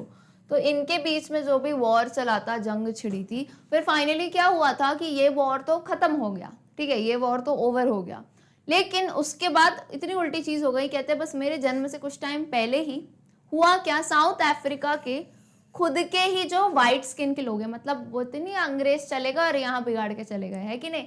तो वही चीज हुई कि इनके बीच में जो वॉर हुआ था वो तो चलो ठीक है खत्म होगा, लेकिन उसके बाद जो है साउथ अफ्रीका के व्हाइट स्किन्ड पीपल यानी गोरे रंग के जो लोग हैं patched up there differences and erected a system. उन्होंने क्या किया, उन्होंने आपस में जो है वहां पे गोरे लोगों के साथ अपने जो डिफरेंसेस थे, जो प्रॉब्लम थी, उनमें उन्होंने सुलह कर ली, ठीक है, और एक नया ही सिस्टम ले आए। मैंने कहा ना ये सब चीजें इंसानों द्वारा ही बनाई गई हैं, उल्टी सीधी चीजें, और उन्होंने एक नया सिस्टम बना लिया, एक नई नीति बना ली रेशियल डोमिनेशन की, भाई कि अब हम जो है गोरे गोरे मिल गए सब साथ में, तो हम जो है रंग के भेद पे, रंग के आधार पे जो है भेदभाव करेंगे against the dark skin people of their own land. और भाई सोचो, खुद की अपनी खुद की कंट्री वालों के खिलाफ, खुद की कंट्री के ब्लैक लोगों के खिलाफ एक तब से बोलो उस टाइम से जो है ये जो है नीति चालू कर दी थी रेशियल डोमिनेशन की। तो उस टाइम से सोचो, अब उस टाइम इतना एजुकेटेड भी नहीं होते थे लोग, तो कोई ना कोई चीज चल जाती थी, तो सेम ऐसे ही हुआ था। तो हिस्ट्री को याद करते हुए वो ये बताते हैं, 20वीं शताब्दी के प्रथम दशक में भयानक एंग्लो बॉयर युद्ध के बाद कुछ वर्षों बाद और मेरे अपने जन्म से पूर्व दक्षिण अफ्रीका के गोरे चमड़ी के लोगों ने अपनी आपसी मतभेद को दूर कर लिया और उन्होंने अपनी ही भूमि के काले चमड़ी के लोगों के विरुद्ध प्रजातीय प्रभुत्व की एक व्यवस्था निर्मित कर ली, यानी रेशियल डोमिनेशन की। डोमिनेशन यानी किसी एक के ऊपर डोमिनेट करना, हावी हो जाना। The structure they created formed the basis of one of the harshest, most inhumane societies the world has ever known। क्योंकि देखो टिल द टाइम, हम कुछ टाइम पहले तक भी साउथ अफ्रीका का जब भी लोग नाम सुनते थे ना, तो एवरीवन यूज्ड टू कि भाई यहाँ तो बिल्कुल ही ना बहुत ही इनह्यूमन टाइप के लोग रहते हैं, बहुत ज़्यादा एजुकेशन में भी वो बहुत आगे, या आदिवासी टाइप जिन्हें हम ज़्यादातर कहते हैं ना, नीग्रोज जैसे। तो इसका क्यों ऐसा हुआ था, देखो किसी की गलती नहीं होती। अब वहाँ पे आप एक बात बताओ, जहाँ पे इक्वालिटी नहीं होगी, अब सारे राइट्स आप वाइट पीपल का तुरे हो, तो ब्लैक लोगों का क्या होगा, उनको ना हक मिलेगा, ना एजुकेशन मिलेगी, ना खाने पीने को मिलेगा, कितनी सारी उनको और उल्टा डोमिनेट अलग होना पड़ेगा वाइट लोगों से, और कितनी चीज़ें जो हम इमेजिन भी नहीं कर सकते। सोचो ऐसे में अगर किसी को कोई चीज़ फेस करनी पड़ रही है तो वो कितने वाइल्ड टर्न हो जाएंगे, राइट, वो खुद बिल्कुल ही अजीब से हो जाएंगे। मतलब क्या लगेगा तुमको कि भाई हम कैसे जी पाएंगे। सेम उनका ही हाल होता था, एंग्री हो जाएंगे, गुस्सा निकालेंगे, और वो होती है ना इंसानियत समझ जाने लगती है। बहुत कॉमन सी एक बात होती है कि इंसान के पास अगर रहने खाने पीने को ये सब प्रॉब्लम्स होती है ना, तो वो कहीं ना कहीं एक बोलते हैं ना जानवर के रूप में बदल सकता है। तो यही बोलते हैं कि वहां पे ये जो इन्होंने ढांचा तैयार किया था ना गोरे लोगों ने, ऐसा था जो सबसे दुनिया का वन ऑफ द हार्शेस्ट, आपने हार्श वर्ड सुना है, ठीक है, हार्श एक तो किसी का नाम होता है हर्ष, ठीक है, लेकिन इंग्लिश में एक्चुअली हार्श का मतलब क्या होता है, कठोर। और हार्शेस्ट क्या हो गया, हार्शेस्ट तो सुपरलेटिव डिग्री हो गई है ना, हार्शेस्ट तो यानी सबसे कठोर। ये जो उन्होंने बनाया था स्ट्रक्चर, मोस्ट इनह्यूमेन, इनह्यूमेन यानी अमानवीय, यानी इंसानों जैसी बिल्कुल हरकत नहीं थी इसमें, पूरा जो है इनह्यूमेन टाइप की इन्होंने पॉलिसीज बनाई थी। And societies the world has ever known, और एक ऐसी सोसाइटी का जन्म लिया था जो कि दुनिया ने कभी ऐसी देखी हो ना, बिल्कुल ही कठोर और बिल्कुल ही पूरा आपको प्रताड़ित करना है, पूरी जो है दुख देना है, वैसी। जो ढांचा उन्होंने तैयार किया उसने सर्वाधिक कठोर व अमानवीय समाजों में से एक का निरूपण कर दिया जो संसार ने शायद कभी भी नहीं जानी थी। Now, in the last decade of the 20th century and my own 8th decade as a man, that system had been overturned forever and replaced by one that recognized the rights and freedoms of all peoples regardless of the color of their skin। तो कहते हैं बस अब ये जो है last decade जो चल रहा है 20th सेंचुरी का, इसमें जो है, और मेरा ओन 8th डिकेड और मेरा खुद का जो है 8वां डिकेड चल रहा है इंसान के रूप में, वो जो सिस्टम है, वो जो लाया गया था सिस्टम रेशियल डिस्क्रिमिनेशन का, have been overturned forever. Overturn यानी उसको पूरा उल्टा कर दिया है हमने, काया पलट दी है, यानी अब वो सिस्टम साउथ अफ्रीका से बिल्कुल ही जा चुका है। एंड रिप्लेस्ड, रिप्लेस्ड यानी उसकी जगह किसने ले ली है, उसकी जगह ले ली है इक्वालिटी ने, इक्वालिटी ने, फ्रीडम ने, कि लोग जो है regardless of the colour of their skin, उनकी स्किन का कोई भी रंग हो, वो किसी भी जाति से आते हो, उन सबको आजादी रहेगी। They all will enjoy freedom and racial discrimination या डोमिनेशन हमेशा के लिए यहाँ से खत्म हो चुका है। अनुवाद देखते हैं। अब 20वीं सदी के अंतिम दशक में और मानव के रूप में मेरे 8वें दशक में वह व्यवस्था हमेशा के लिए उल्टी कर दी गई है और एक ऐसी व्यवस्था से प्रतिस्थापित यानी रिप्लेस कर दी गई है जो सभी लोगों के अधिकारों व स्वतंत्रताओं को उनकी चमड़ी के रंग को ध्यान में रखे बगैर मान्यता देती है। That day had come about through the unimaginable sacrifices of thousands of my people whose suffering and courage can never be counted or repaid। And वही वो बात कहते हैं कि किसी भी देश की आज़ादी में जो है सिर्फ एक, देखो कुछ लोगों के नाम आ जाते हैं लेकिन हजारों लोग ऐसे हैं जिन्होंने अपने बलिदान दिए होंगे, जिन्होंने इतना ज़्यादा कुछ सहा होगा, लेकिन फिर भी उनका जो साहस है उसको ऐसा लगता है ना, हम कभी भी उसे गिन नहीं सकते एंड उसे कभी भी रीपे यानी वापस शायद चुकाया नहीं जा सकता। यानी उन्होंने जो अपना बलिदान दिया है वो बहुत ही ज़्यादा वैल्यूएबल और प्रेशियस है। यहीं पे मंडेला कहते हैं ये दिन मेरे हजारों लोगों के अकल्पनीय अनइमेजिनेबल यानी हम सोच भी नहीं सकते उन्होंने कितनी जो है सैक्रिफाइस किए होंगे, बलिदान दिए होंगे, उनके द्वारा आया था। वो लोग जिन्हें दुख व साहस को कभी गिना व पुनः भुगतान शायद नहीं किया जा सकता। तो वो इस दिन जो है इन सभी सैक्रिफाइसेस को भी याद करते हैं। I felt that day, as I have on so many other days, that I was simply the sum of all those African patriots who had gone before me. That long and noble line ended and now began again with me। तो यहाँ Mandela कहते हैं उस दिन उन्होंने क्या महसूस किया, जैसा वो शायद बहुत अधिक दिनों से करते ही हैं। वो हर बार यही महसूस करते हैं कि मैं जो आज यहाँ पे खड़ा हूँ, मैं जो बोल रहा हूँ यहाँ पे, आई एम सिंपली द सम का बेसिकली मतलब क्या होता है, मैं उन सभी का एक कुल हूँ, है ना, एक प्रॉपर बोलते हैं ना मिला के बनता हूँ किसी से। तो मैं उन सभी राष्ट्र भक्तों से मिला के बना हूँ जो मुझसे पहले चले गए हैं, शायद जिन्होंने अपने बलिदान दिए हैं। होता है ना कहीं एक निमित्त रूप में कोई बन के आता है, तो कहते हैं आज मैं वही निमित्त हूँ जो इन सबके इतने बलिदान है उनका सम मिला के, उनका पूरा कुल मिला के आज मैं आया हूँ और आज मैं यहाँ पे जो है आप लोगों को स्पीच दे रहा हूँ या ये आज़ादी को जो है हम इंजॉय कर रहे हैं। That long and noble line ended and now began again with me। तो कहते हैं वह लंबी और ऊंची रेखा से बेसिकली उनका मतलब क्या है, कौन सी लाइन की वो बात कर रहे हैं। वो लाइन एक जैसे लिंक होती है ना कि उस दिन से उन्होंने अपने स्ट्रगल चालू किए और वो लाइन मैं कंटिन्यू करता जाऊंगा। कैसी लाइन, ये सोच कि इक्वालिटी मेंटेन हो, समानता हो, वो उन राष्ट्र भक्तों ने करी थी और अब जो है वो मुझसे पुनः स्थापित हुई है एंड ये आगे बढ़ती रहेगी। यानी साउथ अफ्रीका हमेशा के लिए इक्वालिटी को एंजॉय करेगा। मैंने उस दिन महसूस किया, जैसा कि मैंने बहुत से अन्य दिनों पर किया है, कि मैं उन सभी अफ्रीकन राष्ट्रभक्तियों का साधारण कुल योग हूं जो मुझसे पूर्व जा चुके थे, अर्थात शहीद हो चुके थे। वह लंबी व उच्च रेखा समाप्त हो गई थी और अब पुनः मुझसे ही आरंभ हो गई है।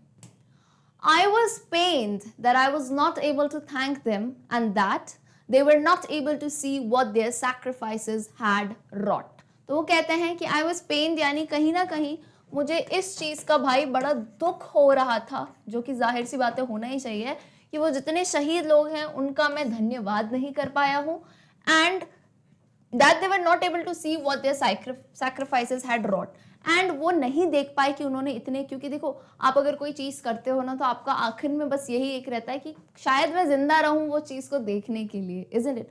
तो यहाँ पे मंडेला यही कहते हैं कि उन लोगों ने जिन्होंने अपने इतने बलिदान किए, इतना स्ट्रगल किया, वो आज यहाँ पे नहीं देख पा रहे हैं कि वो क्या रॉट का मतलब यहाँ पे क्या होता है, उन्होंने क्या प्रदान किया है, यानी उनके बलिदानों से देश को क्या मिला है, इतना बड़ा गिफ्ट मिला है फ्रीडम का। The policy of apartheid created a deep and lasting wound in my country and my people। तो कहते हैं अपार्थाइड की जो पॉलिसी चल रही थी रेशियल डिस्क्रिमिनेशन की, उसने मतलब होता है ना बहुत कोई घाव जो होता है ना लंबे समय तक रहता है, तो कहते हैं बहुत ही लंबे टाइम तक जो है ये वुंड का मतलब होता है घाव मेरे देश में और मेरे देश के लोगों में, क्योंकि होता है ना एक सदमा होता है जिससे आप बाहर नहीं निकल पाते, कि आपको इतना जो है प्रताड़ित किया जाता है किसी टाइम तक, आपको फ्रीडम ही नहीं मिलती। तो बोलते हैं ये घाव तो खैर बहुत गहरा है जो कि लंबे समय तक रहा है।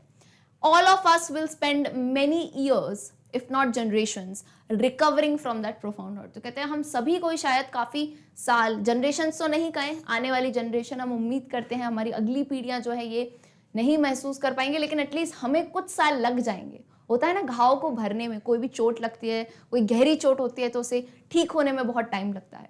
सिमिलरली वो कहते हैं ये जो चोट हमारे देशवासियों को लगी है, ये जो प्रोफाउंड का बेसिकली मतलब क्या होता है, बहुत ही गहरा होना, पूरा होना। बोले इस गहरी चोट से बाहर निकलने के लिए मुझे और मेरे देशवासियों को थोड़ा ज़्यादा टाइम लग सकता है। मुझे दुख हुआ कि मैंने उनको धन्यवाद नहीं दे पाए और यह भी नहीं देख पाए कि उनके बलिदान का क्या परिणाम हुआ था। रंगभेद की नीति ने मेरे देश में एवं मेरे लोगों में एक गहन व स्थायी घाव जो है सृजित कर दिया था। हम सभी को उस गहरी चोट से उभरने में यदि पीढ़ियां तो नहीं पर कई वर्ष लगेंगे। But the decades of oppression and brutality had another unintended effect, and that was that it produced the Oliver Tambos, the Walter Sisulu, the Chief Luthilus, the Yusuf Dados, the Bram Fishers, the Robert Sebequis of our time. Men of such extraordinary courage, wisdom and generosity that their like may never be known again. तो कहते हैं कि देखो कोई चीज़ बुरी होती है तो उसके साथ कुछ अच्छा भी होता है। तो कहते हैं इस decades of oppression का यहाँ पे मतलब क्या होता है, क्रूरता, किसी के ऊपर दबाव डालने का, है ना, दमन का और क्रूरता का। ब्रूटैलिटी यानी क्या होती है, क्रूरता, है ना। तो बोला इतने सालों तक ये सहने के बाद जो है ना, जैसे कहते हैं ना लोहे को आप बहुत ही ज़्यादा जो है इसे प्रोसेस होता है बहुत गर्म होने का, तो तब वो बहुत और ज़्यादा स्ट्रांग बन जाता है, राइट। तो वही कहते हैं कि इतने सालों तक जो है जो ऑपरेशंस आए हैं, जो क्रूरता सही है, उस वजह से जो रिजल्ट में कौन निकले हैं, तो यहाँ आपको ये जितने भी नाम दिख रहे हैं ना, ओलिवर, वॉल्टर, ये सब जो है ना अफ्रीकन नेशनल कांग्रेस यानी इन्हीं की पार्टी के लोग रहे हैं, जो कि बहुत ही बड़े एक्टिविस्ट हैं, है ना। एक्टिविस्ट कौन होते हैं, ये वो लोग होते हैं जो देश के लिए ना काम करते हैं, देश के भले के लिए, देश के सही के लिए, राइट। तो यहाँ पे वही कहा गया है कि एक्टिविस्ट ये सारे हैं, इनका जन्म हुआ है क्योंकि इन्होंने जो करा है ना, इन्होंने जो देश का साथ दिया है, मतलब होता है ना हजारों लोग जो हैं आप पे अपोज कर रहे हो, लेकिन ये कुछ निकल के आए थे अलग। तो वही बात करते हैं कि इतनी ज्यादा क्रूरता के बावजूद ये जो मेन है, मैन ऑफ सच एक्स्ट्रॉर्डिनरी करेज, ऐसे आदमी जो असाधारण इनमें साहस था, विजडम यानी क्या होती है, बुद्धिमत्ता, जेनरोसिटी का मतलब होता है इनकी जो उदारता थी, शायद आगे ये कभी देखने को ना मिले। तो यानी बात करते करते वो इनका भी नाम याद करते हैं। जैसे इंडिया में अगर हम अपने टाइम में नाम याद करें, सुभाष चंद्र बोस हो गए, राइट, तो इतने सारे मतलब बहुत सारे खैर लिस्ट आ जाएगी। तो हम याद करते हैं क्यों, क्योंकि वो अलग थे यार, उस टाइम में भी उन्होंने इतना स्ट्रगल किया। तो वैसे ही ये अपने जो है कुछ लोगों के नाम बताते हैं यहाँ पे, okay. Perhaps it requires such depths of operation to create such heights of character. ये बहुत ही प्यारी बात कही है उन्होंने कि ऐसा ऊंचा व्यक्तित्व बनाने के लिए हाइट्स ऑफ कैरेक्टर कैसे। आप देखो, आपने कभी एक बॉल से तो खेला होगा सबने, तो बॉल को जब जितना जोर से नीचे डालते हैं तो उतनी ऊंची जाती है कि नहीं। तो वही कहते हैं कि इतनी ऊंची जो है इनका कैरेक्टर, इनका जो व्यक्तित्व इतना ऊंचा कैसे हुआ है, क्योंकि इनको इतना नीचे दबाया गया है। डेप्थ्स ऑफ ऑपरेशन यानी इतना उत्पीड़न इनको किया गया है, तब जाके तो जो है पर्सनालिटी निखरी है। एंड आई एवरी टाइम से, अगर आप किसी बहुत ही सुकून भरी लाइफ जी रहे हो तो you are not at the right place. कहीं ना कहीं आप जब बहुत ही आराम में आ जाते हो ना, तो कहीं आप एक बेटर इंसान, आप एक एक्स्ट्रा ऑर्डिनरी चीज़ नहीं कर पाओगे लाइफ में।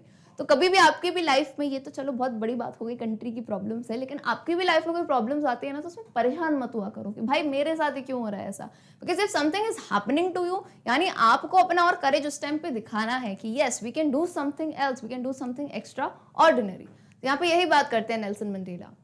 My country is rich in the minerals and gems that lie beneath its soil, but I have always known that its greatest wealth is its people, finer and truer than the purest diamonds. Again, a very wonderful point he says. बोलते हैं कि मेरी जो देश है, उसकी जो धरती है, मानता हूँ वो किस में रिच है, मिनरल्स में, बहुत ही कीमती यहाँ पे जो है सोने जवाहरात आपको देखने को मिलेंगे, खनिज है, रत्न है, मानता हूँ बहुत है, लेकिन उससे भी ज्यादा जो हमारी ग्रेटेस्ट वेल्थ है, हमारी सबसे बड़ी संपत्ति है, हमारे अपने लोग, that are finer and truer. Finer and truer का मतलब क्या होता है, जो सबसे अच्छे हैं, देश को सबसे अच्छे से समझ सकते हैं, एंड वही जो है हमारे लिए प्योरेस्ट डायमंड्स हैं, यानी हमारे लिए सबसे कीमती हीरे जो है ना हमारे अपने खुद के लोग हैं, राइट। तो बहुत ही अच्छी बात कही है यहाँ पे मंडेला जी ने। आइए अनुवाद देखते हैं।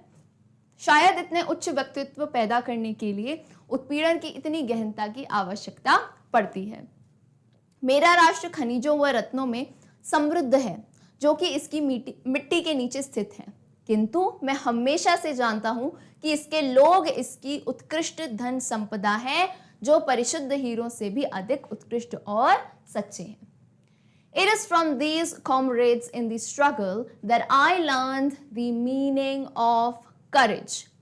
Time and again, I have seen men and women risk and give their lives for an idea. तो वो यही बताते हैं कि इतने सालों के संघर्ष में, है ना, तो उनको क्या समझ आया है, कौन है उनका साथी? करेज। एंड एवरी टाइम आई से यही होता है साथी भाई, जीवन में साहस, मैं कहती हूँ ना भाई, आधा % ऑफ द काम आपका कर देता है। Like if you are courageous कोई भी लाइफ की चीज़ में, क्योंकि हम ये चैप्टर पढ़ रहे हैं तो स्टूडेंट्स को लगता है मैम हमें कौन सी आज़ादी की लड़ाई लड़नी है, लेकिन आपको बाहर नहीं लड़नी है, आपको खुद से ही लड़नी है अपनी लड़ाई, है ना। कि ऐसा कोई टाइम आता है पढ़ते टाइम जब हमको लगता है यार अब नहीं हो पाएगा, ये नहीं हो पाएगा, हज़ारों बच्चे कॉम्पिटिटिव एग्जाम देते हैं, हमारा कैसे हो पाएगा, कितनी सारी चीज़ें आती हैं। उस टाइम आपको क्या रखना है? करेज, साहस। सोचो ना, इतने एक्सपीरियंस लोग बता रहे हैं, ये चैप्टर आपको क्यों पढ़ा रही हूँ मैं। नेल्सन मंडेला जी के बारे में जान तो रहे हैं, लेकिन उनके बारे में जानने से ज़्यादा आपको उनसे सीख लेनी है कि क्या होना चाहिए हमारे अंदर। साहस रहना चाहिए, हमेशा करेजियस रहना चाहिए। टाइम एंड अगेन यानी बारंबार जो है उन्होंने यही देखा है, मेन एंड वुमेन दोनों, पुरुष और महिलाएं दोनों ही जो हैं अपने जीवन को रिस्क डाल देते हैं। यानी किसी भी चीज के लिए, अगर कोई आइडिया का मतलब क्या है? बेसिकली आइडिया का मतलब सिर्फ वो आइडिया नहीं है, आइडिया का मतलब है कुछ भी कर दिखाने के लिए। फॉर एग्जाम्पल अगर उनको अपनी कंट्री के लिए करना है, फॉर एग्जाम्पल अगर बच्चों के लिए कुछ करना है, तो हम देखते हैं माँ बाप हर कुछ करने को तैयार होते हैं। तो वैसे ही रिस्क तो लेना जरूरी है, करेज करना जरूरी है। इस संघर्ष में ये साथी है जिसने मेरे साहस का अर्थ सीखा था। यानी बारंबार मैंने पुरुषों और महिलाओं को एक विचार के लिए अपने जीवनों को खतरे में डालते हुए और अपनी जानें देते हुए देखा है। I have seen men stand up to attack and torture without breaking, showing a strength and resilience that defies the imagination. I learned that courage was not the absence of fear, but the triumph over it. This is a very wonderful point जो कि कहा था Nelson Mandela ने, and आपने काफ़ी बार सुना भी होगा, ये लाइन काफ़ी इंपॉर्टेंट है। उन्होंने कहा है कि मैंने ना मैन से बेसिकली उनका मतलब मैंने लोगों को देखा है कि जब आप, अच्छा आपने कभी, वैसे तो बॉर्डर पे लड़ाइयाँ तो शायद कुछ ही लोगों ने देखी हो, लेकिन आपने मूवीज़ तो देखी होंगी, राइट। कभी कभार कुछ मूवीज़ देखते कितने अंदर से गूज़बम्स आ जाते हैं हमको यार, कि ये कैसे लड़ते हैं। सोचो तुम्हारे सामने कोई आ रहा है, तुम गोली निकाल रहे हो, एक गोली पड़ी, you are dead, but you are still stepping out, you are taking the gun. आप इतने सारे लोगों को वहाँ पे जो है अपनी देश की रक्षा करने के लिए उनको जो है अटैक करते हो। तो वही कहते हैं कि मैंने देखा है लोगों को अटैक करते हैं और मतलब टॉर्चर सहते भी हैं विदाउट ब्रेकिंग यानी अंदर से वो टूटते नहीं हैं। उनकी स्ट्रेंथ बोलता है ना, उनकी जो हिम्मत है एक अलग ही लेवल की होती है। एंड रेजिलियंस बेसिकली होता है यहाँ पे उनकी जो अलग सी शक्ति है, बोलो वो ऐसी शक्ति दिखाते हैं दैट डिफाइज द इमेजिनेशन हमारी कल्पना को ही ठुकरा दे। मतलब जितनी हमने कल्पना नहीं करी होगी उतनी तो उनकी स्ट्रेंथ होती है। I learned that courage was not the absence of fear. सबसे बढ़िया बात देखो, साहस का मतलब ये नहीं होता है कि डर नहीं लगता, क्योंकि डर नहीं लगता है तो तुम पता नहीं कहाँ से आए हो। देखो जीवन में डर तो लगेगा ही, कुछ करने से पहले, कुछ होने से पहले डर तो है। अब बहुत छोटी सी बात बोलती हूँ, अगर एक छोटी सी उम्र में होता है ना तो हमें अंधेरे से बहुत डर लगता है, आज भी काफ़ी लोगों को लगता होगा, राइट। तो अंधेरे से डरना इज नॉट कि हम इंसान नहीं, डर तो लगेगा, लेकिन उसको पार कर निकलना है ना, कि उस पर विजय प्राप्त करनी। भाई अंधेरा तो है, डर भी मुझे लगता है, लेकिन मुझे इस पे विजय भी पानी है। तो वही कहते हैं व्हाट इज करेज। साहस का मतलब ये नहीं है कि डर नहीं है, साहस का मतलब ये है कि उस डर पे हम कैसे ट्रायम्फ का मतलब होता है विन करना, यानी विजय पाना, but the triumph over it. So मैंने लोगों को बिना रुके आक्रमण और अत्याचार के विरुद्ध साहस तथा इसका समानता करने की शक्ति दिखाते हुए देखा है, जो कि अकल्पनीय है। मैंने सीखा कि साहस का अर्थ भय की अनुपस्थिति नहीं थी, बल्कि इस पर विजय थी। The brave man is not he who does not feel afraid, but he who conquers that fear. No one is born hating another person because of the color of his skin or his background or his religion. तो वो कहते हैं एक साहसी व्यक्ति, एक बहादुर व्यक्ति कौन है? वो नहीं जो कहेगा यार मेरे को तो डर ही नहीं लगता किसी चीज से, लेकिन the one who conquers that fear, conquer यानी जो विजय प्राप्त कर लेता है, जीत लेता है उस डर को। कहते हैं कि ऐसा कोई भी इंसान नहीं है यार। देखो जब हम बचपन में पैदा होते हैं तो ऐसा तो नहीं है हम यही सोच के पैदा हुए कि मेरे को इस वाले से नफरत करनी है, वाइट से नफरत करनी है, इस धर्म से हमें नफरत करनी है। तो ऐसे पैदा होते हुए तो कोई भी नहीं होता कि किसी की स्किन के आधार पे, किसी के धर्म के आधार पे, किसी की जाति के आधार पे हम जो है नफरत करें एक दूसरे से, isn't it? People must learn to hate, and if they can learn to hate, they can be taught to love.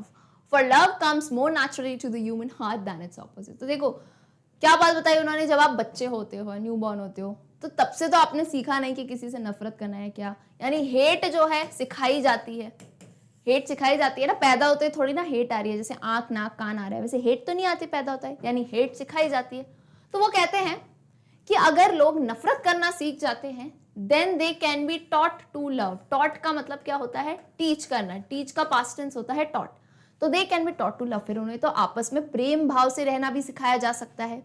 For love comes more naturally to the human heart than its opposite. होता है क्यों? क्योंकि प्रेम भाव जो है ना, ये इंसान के दिल में ज्यादा नेचुरली आता है देन द ऑपोजिट, यानी हेट से ज्यादा इंसान के दिलों में प्रेम ज्यादा है। लेकिन बस होता है ना, एक राइट अंडरस्टैंडिंग की जरूरत है, एक सही समझ की जरूरत है। लोगों को घृणा करना अवश्य सीखना चाहिए, और यदि वह घृणा करना सीख सकते हैं तो उन्हें प्रेम करना भी सिखाया जा सकता है, क्योंकि प्रेम मानव हृदय में अधिक स्वाभाविक रूप से आता है बजाय इसके विरोध से। Even in the grimmest times in prison, when my comrades and I were pushed to our limits, I would see a glimmer of humanity in one of the guards, perhaps just for a second, but it was enough to reassure me and keep me going. Man's goodness is a flame that can be hidden but never extinguished. अब इसका मैं आपको अर्थ बताती हूँ। कहते हैं even in the ग्रिमिस्ट, ग्रिमिस्ट का मतलब होता है गंभीर, यानी जब वो देखो, जब वो अपनी आज़ादी के लिए लड़ते थे उस टाइम की बात बता रहे हैं, जब वो जेल में होते थे। तो बोलते हैं व्हेन माय कॉमरेड्स, कॉमरेड्स मतलब क्या होता है? उनके जो साथी थे उनके साथ, वो और उनके साथी को उनकी लिमिट्स तक, यानी उनकी हद तक जो है बहुत ज़्यादा परेशान कर दिया जाता था। जेल में जो उन्हें प्रताड़ित करते थे, है ना, बहुत ही ज़्यादा दुखी करते थे। तो बोलता हमें लिमिट्स तक दुखी कर देते थे। फिर भी मंडेला कहते हैं I would see a glimmer, कहते हैं उस समय में भी मैंने पहरेदारों में कुछ पल के लिए, ग्लिमर का मतलब होता है झलक देखना, है ना।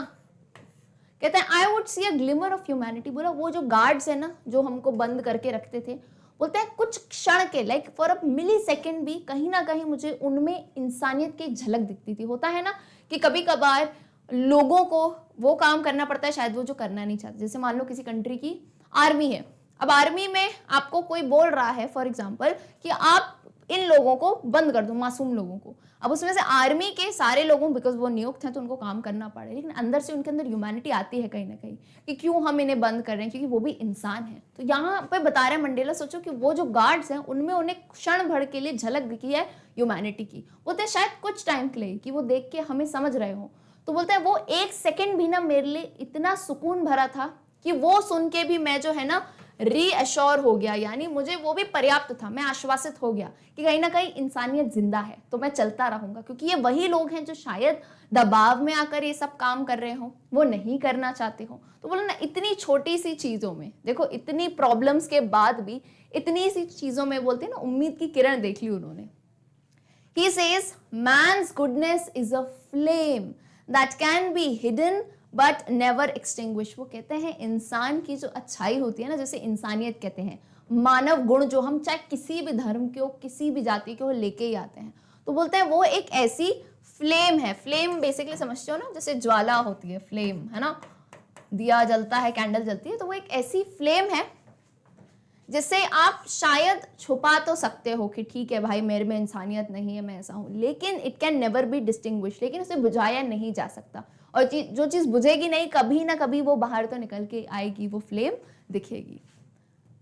यहाँ तक कि कैद के सबसे गंभीर समय में जब मेरे साथियों को और मुझे हमारी यातना सहन करनी पड़ी की सीमा तक यातना दी गई थी, उस समय भी मैंने पहरेदारों में से एक पहरेदार में संभवतः केवल कुछ पल के लिए मानवता की एक झलक देखी थी, लेकिन यह मुझे आश्वस्त करने और अपने संघर्ष को जारी रखने के लिए पर्याप्त थी।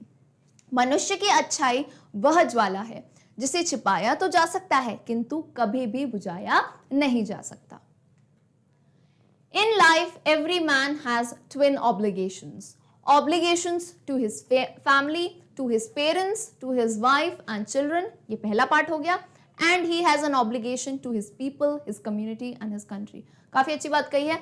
Obligations का मतलब क्या होता है? कर्तव्य. कर्तव्य समझते हो ना? ड्यूटीज होती हैं जैसे. तो इन लाइफ एवरी मैन से यहाँ पे मतलब है हर इंसान की अपनी 2 ड्यूटी होती है. ठीक है. पहली ड्यूटी क्या है? उसकी पूरे आप फैमिली वाले एरिया कवर करो. पूरा उसके फैमिली हो गए, उनके माँ बाप हो गए, है ना. सबसे पहला आपका क्या होता है भाई? आपको पता है आपकी फैमिली है ना. आपके पेरेंट्स हो गए या आपके मदर फादर जो है, आपके भाई बहन हो गए, दादा दादी, जो भी आपकी फैमिली में फर्स्ट सर्कल में आते हैं. If you are married then your wife और योर हस्बैंड. तो ये उनका पहला ऑब्लिगेशन होता है. एंड दूसरा ऑब्लिगेशन, दूसरा कर्तव्य क्या है उनका? उनके लोग यानी उनके आसपास के लोग, उनकी कम्युनिटी, उनके देशवासी, उनके लिए भी उनकी ड्यूटी बिल्कुल ही इक्विवेलेंट है. सो जीवन में प्रत्येक व्यक्ति के 2 कर्तव्य होते हैं. अपने परिवार के प्रति, अपने माता पिता के प्रति, पत्नी व बच्चों के प्रति कर्तव्य, और उसका एक कर्तव्य होता है अपने लोगों के प्रति, अपने समुदाय के प्रति और अपने राष्ट्र के प्रति. In a civil and humane society, each man is able to fulfill those obligations according to his own inclinations and abilities. But in a country like South Africa, it was also almost impossible for a man of my birth and color to fulfill both of these obligations. तो वो बताते हैं in a civil and human society, वो बात करते हैं civil यानी सभ्य, और बोलते हैं ना जो मानवीय इंसानों जैसे जो समाज होते हैं, वहां पे इंसान ये दोनों ऑब्लिगेशन पूरे कर पाता है. यानी अपने परिवार को भी अच्छे से पाल पाता है और देश के प्रति जो भी उसकी ड्यूटी होती है उसको भी वो अच्छे से पूरा कर पाता है ना. According to their own inclination. Inclination का मतलब होता है यहाँ पे अपना रुझान होना, है ना. अपने रुझानों के हिसाब से और जितनी उसमें योग्यता है उस हिसाब से वो पूरा करता है. राइट. बट वो बताते हैं but in a country like south Africa, लेकिन साउथ अफ्रीका में अभी तक ऐसा था कि मेरे जैसे लोग, मेरे जैसे यानी मंडेला कहते हैं मेरे जैसे जो ब्लैक पीपल थे, उनके लिए तो ऑलमोस्ट इम्पॉसिबल था कि वो ये कर्तव्य निभा पाए. क्यों? क्योंकि देखो उनको इक्वल राइट नहीं थे, तो उनको फैमिली पालना भी मुश्किल होता था और देश के लिए भी वो कुछ कर नहीं पाते. मतलब काफी मुश्किल होता था ये सब. सो एक सभ्य व मानवीय समाज में प्रत्येक व्यक्ति उन कर्तव्यों को पूरा करने योग्य है अपने स्वयं के रुझान व योग्यताओं के अनुसार. किंतु दक्षिण अफ्रीका जैसे राष्ट्रों में मेरे जन्म के वे रंग के व्यक्ति के लिए वे दोनों कर्तव्य पूरा करना लगभग असंभव है. In South Africa, a man of color who attempted to live as a human being was punished and isolated. In South Africa, a man who tried to fulfill his duty to his people was inevitably ripped from his family and his home and was forced to live a life apart, a twilight existence of secrecy and rebellion. तो यहाँ पे वो कुछ नहीं है, वो कुछ instances, कुछ एग्जाम्पल बता रहे हैं कि यहाँ पे साउथ अफ्रीका में जब ये टाइम आया था, जो लोग हैं, ब्लैक लोग हैं, जिन्होंने कोशिश की कि वो अपोज कर सकें, वो अपना जीवन जी सके, तो उनके साथ कैसा सलूक किया गया, वो गहराई बता रहे हैं उस बात की कि दक्षिण अफ्रीका में अश्वेत जो है, दक्षिण अफ्रीका में जो है इनके रंग का यानी काले रंग का एक व्यक्ति जो एक इंसान की तरह रहने का वो बेचारा प्रयत्न करता है, तो उसे क्या किया जाता है? दंडित किया जाता है, वह अलग थलग, मतलब सोसाइटी से नहीं, बिल्कुल बाहर निकाल देते हैं. ठीक है. दक्षिण अफ्रीका में एक ऐसा व्यक्ति जिसने अपने लोगों के प्रति अपने कर्तव्य को पूरा करने की कोशिश की, जो एक्टिविस्ट वगैरह होते हैं, जो लोगों की सेवा करने के लिए, उनका ठीक करने के लिए, उनके परिवार के लिए करते हैं, उसे अपने घर से अलग कर दिया जाता है और एक अलग जीवन जीने के लिए बाध्य कर दिया जाता है. यानी या तो जेल में डाल देंगे या किसी ऐसी जगह डाल देंगे जहां जो है वो बिल्कुल अकेला होगा. रहस्य व विद्रोह का एक संध्याकालीन अस्तित्व जैसे, मतलब एकदम सीक्रेसी और एकदम रिबेलियन, एक अलग ही एग्जिस्टेंस उसका बना देते हैं. जैसे नहीं आप कहते हो काले पानी की सजा, जैसे इस टाइप से, मतलब ना अलग ही उनको रख दिया जाता है वो लोग जो अपोज करते हैं इस चीज को. I did not in the beginning choose to place my people above my family, but in attempting to serve my people, I found that I was prevented from fulfilling my obligations as a son, a brother, a father and a husband. I was not born with a hunger to be free, I was born free, free in every way that I could know. तो यहाँ पे वो बताते हैं कि शुरुआत में उन्होंने ऐसा नहीं सोचा था कि I would place my people above my family. यानी देखो, दो कर्तव्य उन्होंने बताए, एक तो होता है फैमिली और एक तो होता है आपकी कंट्री। तो शुरुआत में हमेशा हर इंसान का प्रायोरिटी रहता है ना कि वो अपनी फैमिली को पहले सही से पाले। होता है ना, पहले अपना घर संभाले फिर दूसरों की जाके आप सेवा कर सकते हो, है ना। आपके घर में लोग परेशान पड़े हैं तो आप क्या बाहर सेवा करोगे। तो वहां वही कहा था उन्होंने कि शुरुआत में तो मैंने कभी नहीं सोचा था कि मैं अपने देशवासियों को अपनी फैमिली से ऊपर रख दूंगा। I was found that I was prevented from fulfilling my obligations, क्योंकि उन्होंने कहीं ना कहीं फिर ये महसूस किया कि as a sun, as a बेटा जो है वो, एज अ भाई, as a father, as a husband, कहीं ना कहीं वो अपनी कर्तव्यों से पीछे छूटते जा रहे थे, वो उन्हें पूरा नहीं कर पा रहे थे। क्योंकि मैं हमेशा एक बात बताती हूँ, अगर आपको कंट्री को संभालना है, दिस इज माई ओपिनियन, तो जो है ना आपको कहीं ना कहीं यू शुड बी, आपको फैमिली को प्रायोरिटी कम देनी पड़ती है। तो वो इंसान जिसकी बहुत बड़ी आप फैमिली मान के चलो तो कहीं ना कहीं दिक्कत हो जाती है, क्योंकि एक देश के लिए आपको ना पूरा देश के लिए समर्पित होना चाहिए। Isn't it? बिकॉज आपकी फैमिली होगी, बच्चे होंगे, तो कहीं ना कहीं आपका इंक्लिनेशन ज़्यादा जाता है उनके टूवर्ड्स। तो यहाँ पे वही कहते हैं कि I was born free, I was not born with a hunger to be free. उन्होंने कहा था मैं पैदा नहीं हुआ था with a hunger to be free. Hunger मतलब क्या होता है? भूख। भूख यानी आज़ादी की। तो बोला ऐसा नहीं है पैदा होता ही मुझे लगा कि मुझे आज़ादी चाहिए। बोलता आई वॉज बॉर्न फ्री, क्योंकि मैं जब पैदा हुआ था तब ये भेदभाव, यार एक छोटी सी उम्र में हो तब तो आपको ये सब कुछ पता नहीं रहता है।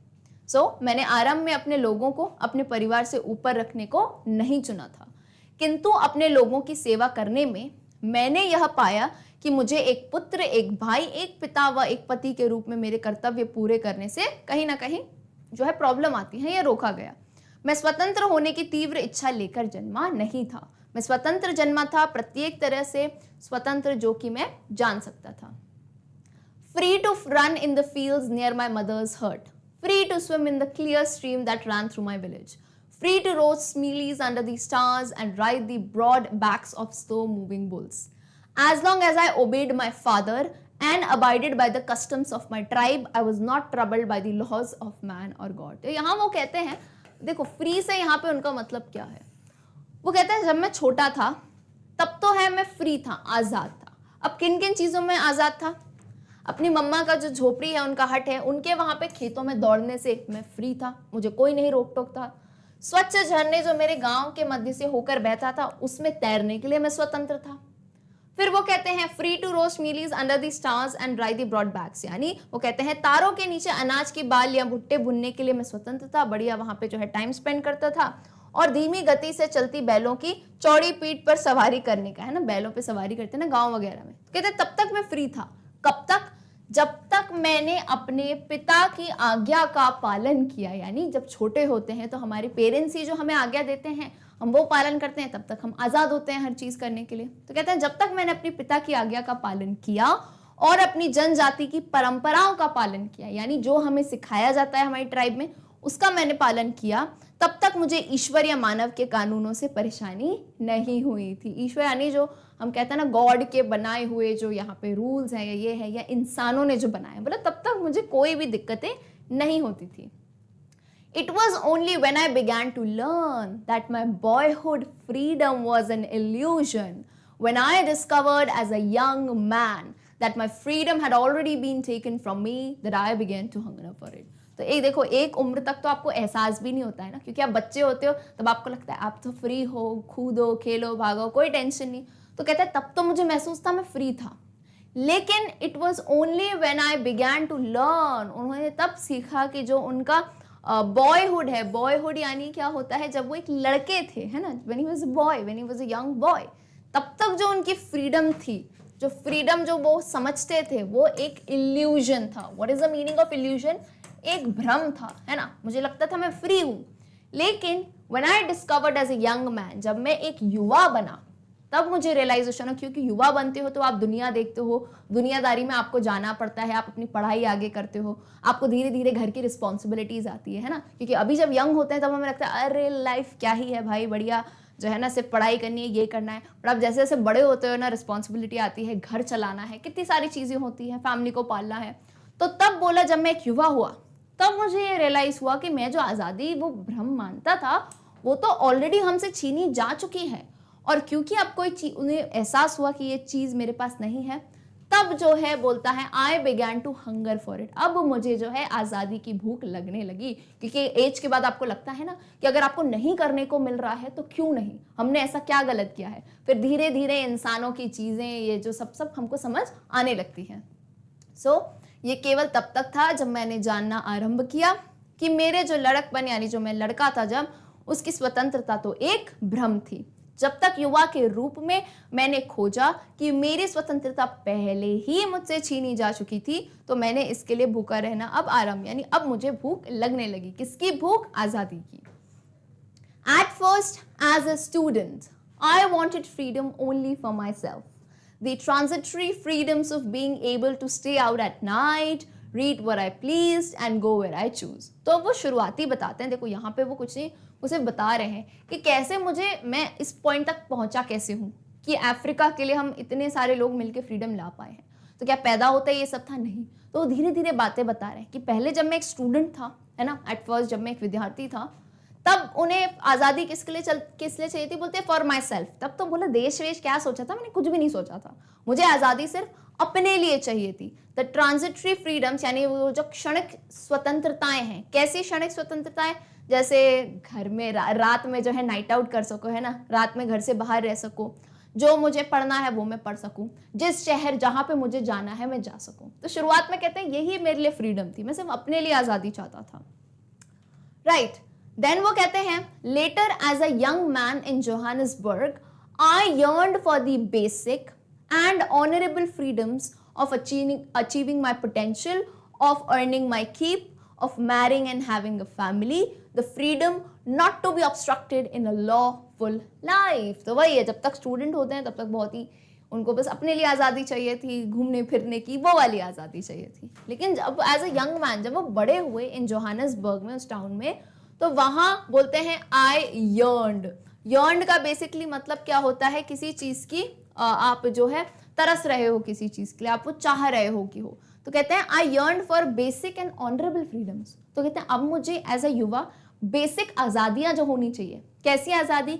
कि जो मैं करना चाहता हूँ जीवन में मैं कर सकूँ, जो मेरा पोटेंशियल है, जो मेरी क्षमताएं हैं, उसके बेस पे मुझे वैसी नौकरी मिल सके और वैसा ही पे मिल सके। कि ऐसा नहीं है मेरे जो अगर दूसरा वाइट है ना, सेम पोटेंशियल है लेकिन उसको ज़्यादा पे मिल रहा है। Of marrying and having a family, और मैं जिससे चाहूँ मैं शादी कर सकता हूँ, एक अपनी फैमिली बसा सकता हूँ। ये तो बेसिक फ्रीडम्स होती हैं, isn't it? तो कहते हैं the freedom not to be extracted in a lawful life, यानी कानूनी जो तरह से इस जीवन में, इसमें तो स्वतंत्रता नहीं आनी चाहिए ना। ऐसे कौन से लॉज है जो आपको इन चीज़ों से जो है अलग कर दें? बाद में जोहानिसबर्ग में एक युवा के रूप में मैंने अपनी क्षमताओं को प्राप्त करने के लिए मूलभूत व गरिमापूर्ण स्वतंत्रता की। मेरे निर्वाह के लिए कमाने के लिए, विवाह रचने की और परिवार रखने की स्वतंत्रता की कामना की। एक कानूनपूर्ण जीवन के बाधा न डालने की स्वतंत्रता की। यानी आगे जो है ना वो बताते हैं बेसिकली स्टूडेंट के तौर पे उन्होंने बस नाइट आउट और ये सब उनको चाहिए था। फिर थोड़े बड़े हुए तो उन्हें समझ आया कि नहीं यार ये सब बेसिक और ऑनरेबल फ्रीडम्स उसे चाहिए।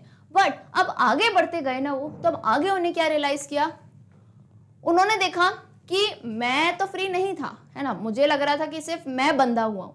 लेकिन धीरे धीरे जब वो देखते गए अपने सर्कल में, उन्होंने देखा उनके भाई, उनकी बहन, उनके आसपास के लोग, वो सब भी तो फ्री नहीं थे, है ना। एक टाइम तक तो आप पहले खुद को ही देखते रहते हो, अरे मेरे को इस चीज़ की आज़ादी नहीं है, ये नहीं है।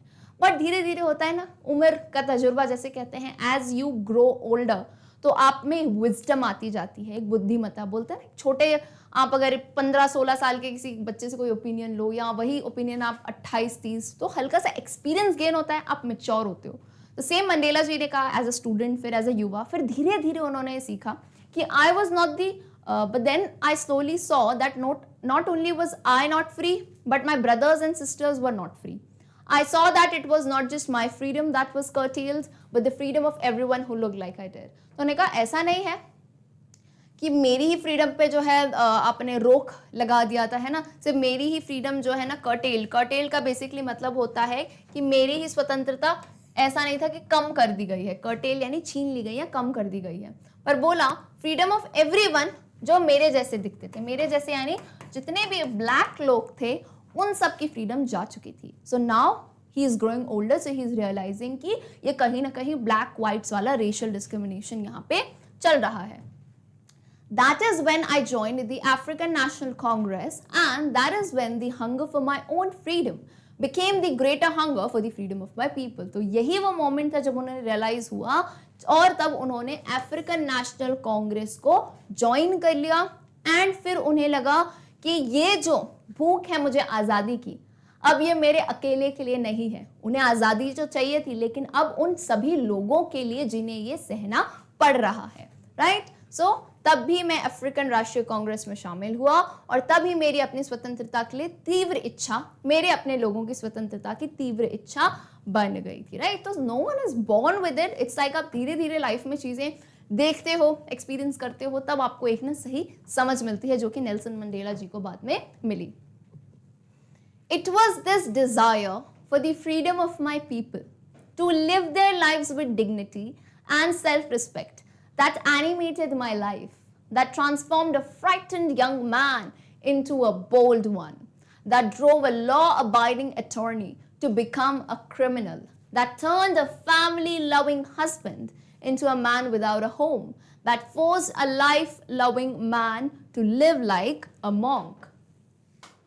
तो यहाँ वो क्या कहना चाहते हैं कि it was this desire for the freedom of my people, यानी ये जो एक डिज़ायर क्या होती है भाई, कोई आपकी जो तीव्र इच्छा होती है कि मेरे जो लोग हैं और वो भी आज़ादी से रहें. जितने भी ब्लैक लोगों को जिनको परेशानियाँ होती थी, जिनको बहुत ही ज़्यादा ऑप्रेस किया जाता था, तो वो कहते हैं ये जो इच्छा जगी ना मेरी, कि सिर्फ देखो इंसान की, मैं एक बात बताती हूँ, इंसान खुद के लिए जितना नहीं करता ना, लेकिन जब वो एक जोश आ जाता है ना कि आपको दूसरों के लिए करना है कुछ अच्छा, तो वो आग बहुत ही तेज फैलती है. तो ऐसा ही मंडेला जी के साथ हुआ था. He said it was this desire for the freedom of my people to live their lives with dignity, ताकि वो भी अपना जीवन जो है ना बिल्कुल ही गरिमा से जी सके, है ना. डिग्निटी का मतलब होता है गरिमा, और सेल्फ रिस्पेक्ट का मतलब क्या होता है, आत्मसम्मान से सर उठा के जी सके. बोलते हैं यही जो मेरे अंदर चीजें थी ना, दैट एनिमेटेड माय लाइफ.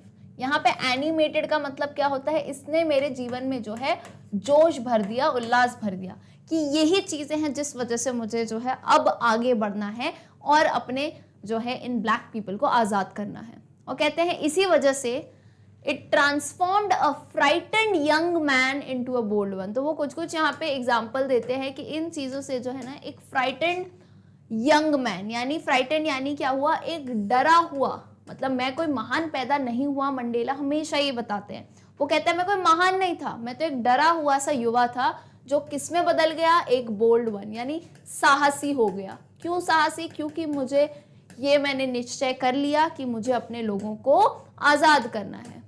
फिर कहते हैं that drove a law abiding attorney to become a criminal. drove का यहाँ पे मतलब क्या होता है, drove बेसिकली ड्राइव का पास्ट टेंस है. तो ड्रोव का बेसिकली मतलब है जिसने एक बना दिया, यानी बहुत ही ताज़ा तेज उस डायरेक्शन में छोड़ दिया. कहाँ, एक law abiding attorney. Law abiding का मतलब क्या होता है, एक ऐसा इंसान बेसिकली वो कहना चाह रहे हैं जो न्याय का पालन करता हो, है ना, जितने भी लॉज होते हैं उन सभी को फॉलो करता हो. लेकिन लोगों को जो है न्याय पहुंचाने के चक्कर में मैं जो है एक न्यायवादी जो इंसान हूँ, है ना, उसको किस में बदल दिया, एक क्रिमिनल में. अब यहाँ मैं आपको एक्चुअल बात बताती हूँ, really he was not a criminal, लेकिन क्या होता था, जो अपोज करते थे, आज़ादी की लड़ाई करते थे, उनको पुलिस क्या कर देती थी, जेल में डाल देती थी. तो उन्होंने एक आयरनी के फॉर्म में खुद को एक क्रिमिनल कहा है. फिर कहते हैं that turned a family loving husband into a man without a home.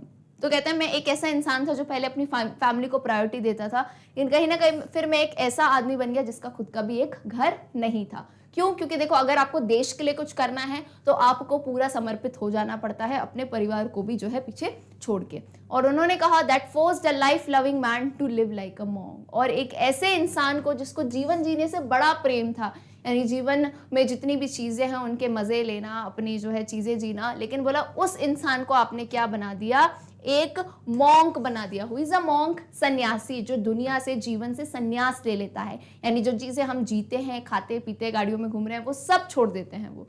तो कहते हैं ऐसा जोश जो मेरे अंदर भरा था लोगों को आज़ाद करने का, उससे मेरे जीवन में कितने कितने बदलाव आए। पहला क्या, डरे हुए युवा को किस में बदल दिया, एक साहसी इंसान में।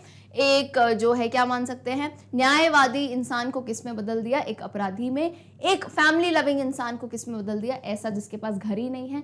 और एक जीवन प्रेमी आदमी को किस में बदल दिया, एक सन्यासी में। तो आइए फटाफट से अनुवाद देखते हैं। मेरे लोगों को अपना जीवन गरिमा व आत्मसम्मान से जीने की स्वतंत्रता की यह वही इच्छा थी जिसने मेरे जीवन को जोश से भर दिया, जिसने एक भयक्रांत यानी एक डरे हुए इंसान को या युवा को एक साहसी युवा में बदल दिया, जिसने कानून का पालन करने वाले एक न्यायवादी को एक अपराधी बना दिया, जिसने एक परिवार प्रेमी पति को एक घर रहित व्यक्ति बना दिया, और जो है जिसने एक जीवन प्रेमी व्यक्ति को एक सन्यासी के जैसे जीवन जीने का बाध्य कर दिया। Then again he says, I am no more virtuous or self-sacrificing than the next man, but I found that I could never even enjoy the poor and limited freedoms I was allowed when I knew my people were not free. तो यहाँ वो कहते हैं I am no more virtuous. Virtuous का मतलब होता है गुण, है ना, गुणी। तो वो कहते हैं कि ऐसा नहीं है कि मैं किसी और से बहुत ज़्यादा गुणी इंसान हूँ, या मैं बहुत स्पेशल हूँ, या मैं आत्मत्याग करता हूँ, है ना, बाकियों से ज़्यादा। बोला ऐसा नहीं है, मैं नॉर्मल ही हूँ। लेकिन कहते हैं पर मुझे इतना तो रियलाइज़ हुआ मुझ में पोटेंशियल कैसे है कि मुझे जो पुअर और लिमिटेड यानी थोड़ी बहुत आज़ादी भी, क्योंकि वो अब नेशनल कांग्रेस के उसमें थे एंड वो ब्लैक थे, तो कहीं ना कहीं उनको वो इस लेयर में आते होंगे जहाँ उनको थोड़ी सी आज़ादियाँ मिलती थी। लेकिन उन्होंने कहा मुझे इतना पता है कि जब मुझे ये छोटी मोटी आज़ादियाँ भी मिलती थी ना, मैं उनको यूज़ नहीं करता था। क्यों? क्योंकि कहीं ना कहीं मुझे लगता है कि जब मेरे खुद के लोग स्वतंत्र नहीं हैं, वो बंधे हुए हैं, तो मैं कैसे उसका मज़ा ले सकता हूँ। जैसे कभी कभार होता है ना, हमें पता है कि हम कहीं फंस गए हैं, हम घर वालों से बात नहीं कर पा रहे, तो घर में किसी ने खाया पिया नहीं होगा, तो हम भी यही सोचते हैं ना, वहाँ किसी ने नहीं खाया अगर मेरे लोगों ने, तो मैं कैसे खा सकता हूँ। तो सेम यहाँ पे नेल्सन मंडेला कहते हैं कि मैं किसी दूसरे व्यक्ति से अधिक गुणी या आत्मत्याग करने वाला व्यक्ति नहीं हूँ, लेकिन मैंने पाया कि मैं यह तक कि किंचित और सीमित स्वतंत्रता का आनंद भी नहीं ले सका जिसकी मुझे आज्ञा दी गई थी, क्योंकि मैंने जाना था कि मेरे जो है लोग स्वतंत्र नहीं हैं। Freedom is indivisible. The chains on any one of my people were the chains on all of them. The chains on all of my people were the chains on me. I knew that the oppressor must be liberated just as surely as the oppressor. क्या बात यहाँ पे कही गई है? Freedom is indivisible. Indivisible यानी अविभाज्य है freedom. कैसे? यानी chains का मतलब यहाँ पे क्या है? बेड़ियां होना। मेरे किसी भी एक इंसान पे, मेरे इंसान का मतलब क्या है? मेरी कम्युनिटी के लोग पे, जो ब्लैक लोग हैं, उनमें से किसी को भी बेड़ियां यानी उनमें से किसी को भी जो है बंधन होता है, तो वो बंधन उन सब पे है। यानी क्वांटिटी मैटर नहीं करती है, अरे कि एक इंसान ही तो फ्री नहीं है, नहीं, अगर उस एक पे बंधन है यानी सभी पे बंधन है। और वो कहते हैं the chains on all of my people, और मेरे कम्युनिटी के सभी लोगों को अगर बंधन है तो वो बंधन मुझ पे भी है। यानी वो कितनी पर्सनल लेवल तक उस चीज को ले गए कि वो लोगों की फीलिंग्स को समझ पा रहे थे। And as a great leader ये सबसे बड़ी बात होती है कि आप हर तरह के लोगों की फीलिंग्स को समझे उस पोजिशन पे होने के बावजूद, क्योंकि अगर आप उसे फील करेंगे तभी तो आप किसी के लिए कोई एक्शन ले पाएंगे।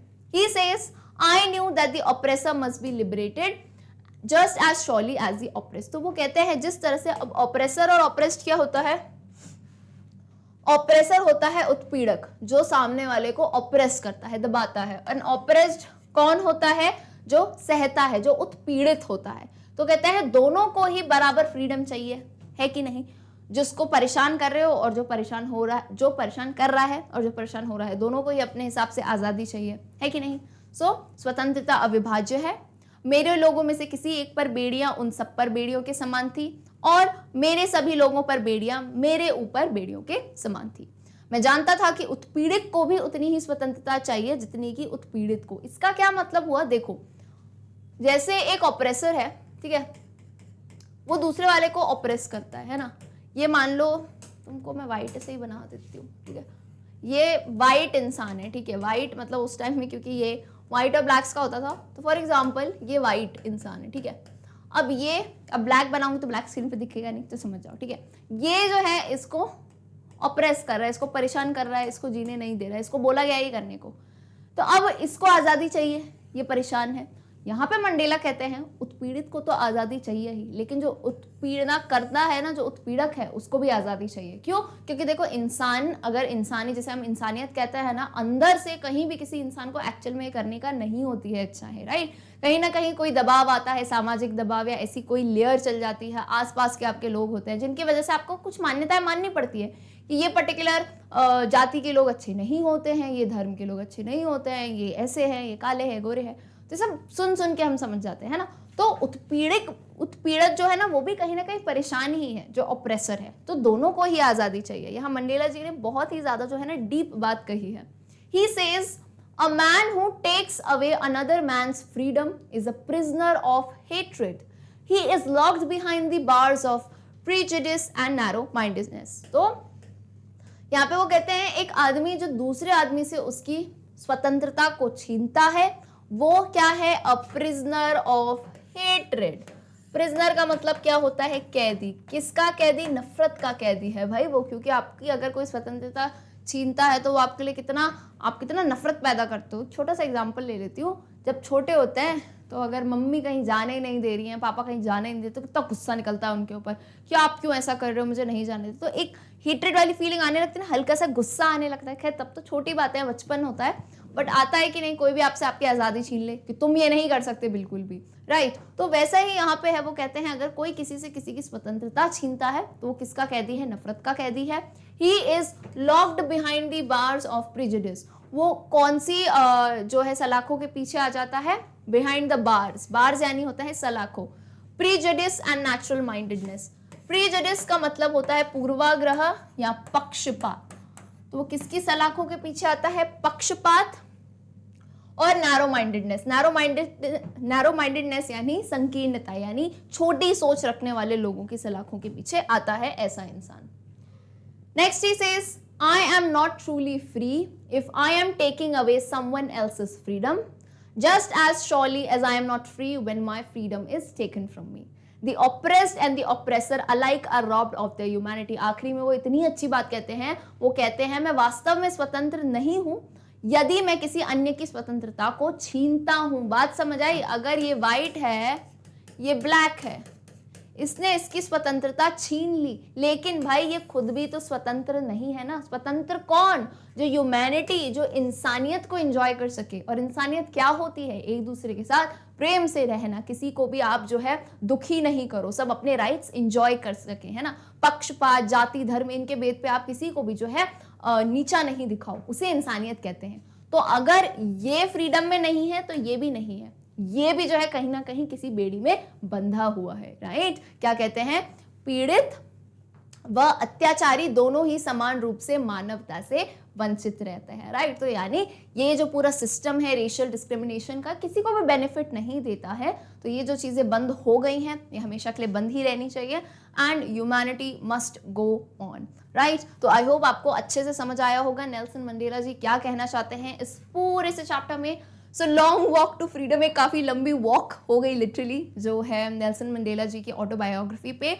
उम्मीद करती हूँ आपको काफ़ी ज़्यादा जो है सीखने को मिला होगा एंड मोटिवेशन मिली होगी इनकी लाइफ स्टोरी से। सो मिलते हैं हम हमारे अगले सेशन में, तब तक के लिए गुड बाय।